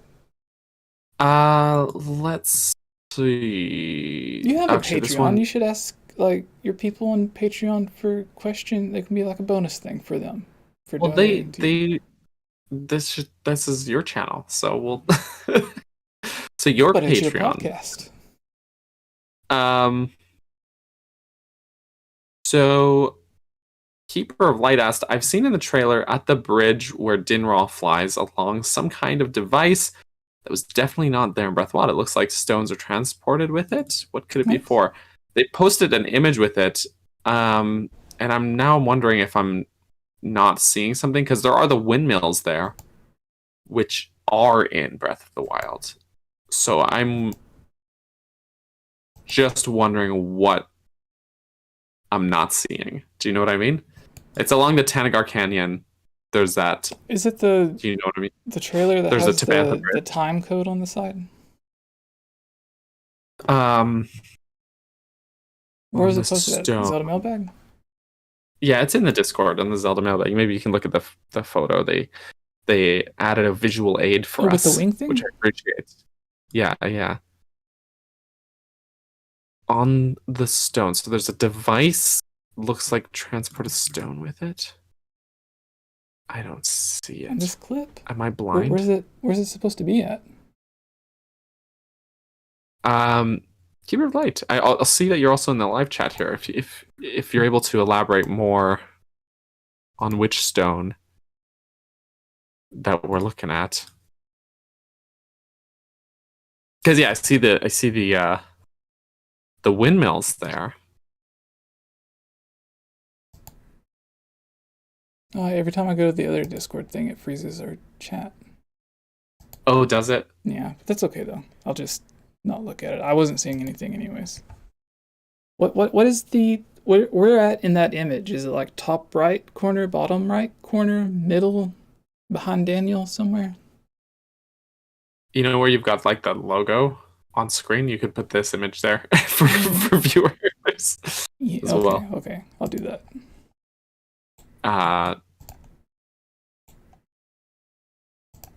Save image.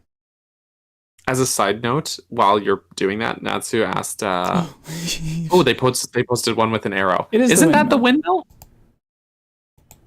But on the stone, so beside it, maybe there's like something dark beside it, beside the windmill. But that is one of the windmills, and they are in Breath of the Wild. Oh, that's not right. But there's like on right behind it. It looks like there's something. I don't know. I can't find it. I couldn't say though. It's like so small. It's so small in the background. I couldn't say beyond that, beyond the windmill. Yeah, I tried to post the image and it brought up the wrong one, so I don't know. Oh, okay. Well, that's fine. It's no biggie. Again. If anyone's curious, they could always go look in the Discord as well. Yeah, so he's enjoying the Discord. There you go. It just looks not so also to me. Throwback Chamber of Sages podcast when Jesse, you guys tried doing like a little reboot podcast, but I think it just fell through planning around so many people. Is that right? Among other reasons. Yes. Yeah. Everyone was... The reason we all collaborated so much in the beginning was because we were all... Well, we're all still friends, but at the time it was like we were all just trying to help out each other and ourselves. And now I think for most everyone, it's turned into full-time jobs. And with that comes, like, you really don't have the choice to collaborate as much or do as many things with other people as much, because it's like you either work on your own channel when you have the time, or you can't pay your bills, which sucks, but I think that's mostly the truth of how it went. But we still do collaborate. We were supposed to have Commonwealth on a couple of weeks ago, but just like Sauraen, I ended up having to reschedule that, and then I actually messed up, and I think I had him, Sauraen, and believe it or not, Pierre was also Right. booked for today, but then yeah, all that happened. But Pierre was like later tonight, and then we do it in the early days, and he said that he didn't mind because he had a bunch of stuff that he had to do. So, but yeah, there's guests going to be coming on. There's a couple that haven't been on before that I'm excited about, like Pierre, who's helped a lot on certain Zelda videos. He gave us a quote one time when he was talking about the dinner he had with the Nintendo people. Right. Yeah. Yeah. We were like an actual source for real news once upon a time. Amazingly. Speaking of which, Daniel, where can people find you?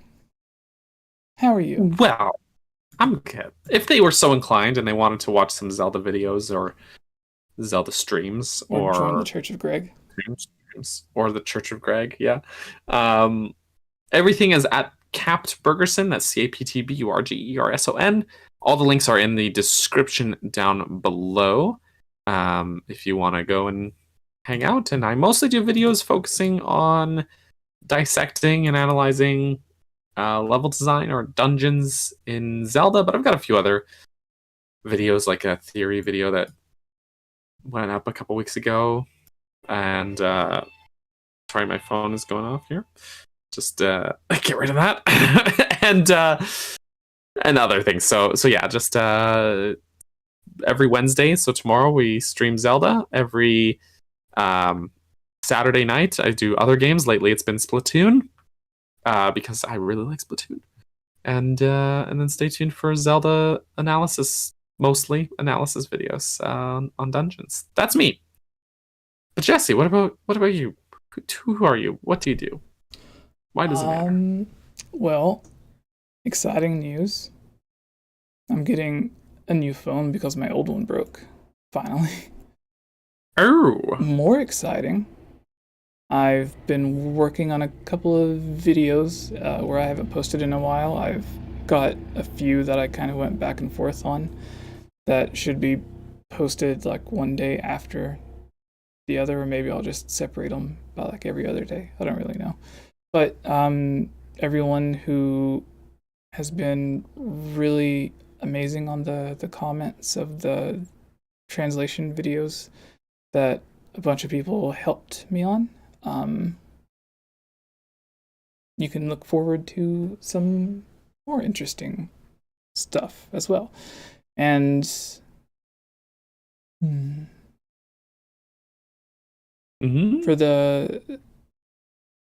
I've gotten a few emails from people that have asked about the podcast on Thursdays. So if you're listening, we have moved it to Tuesdays.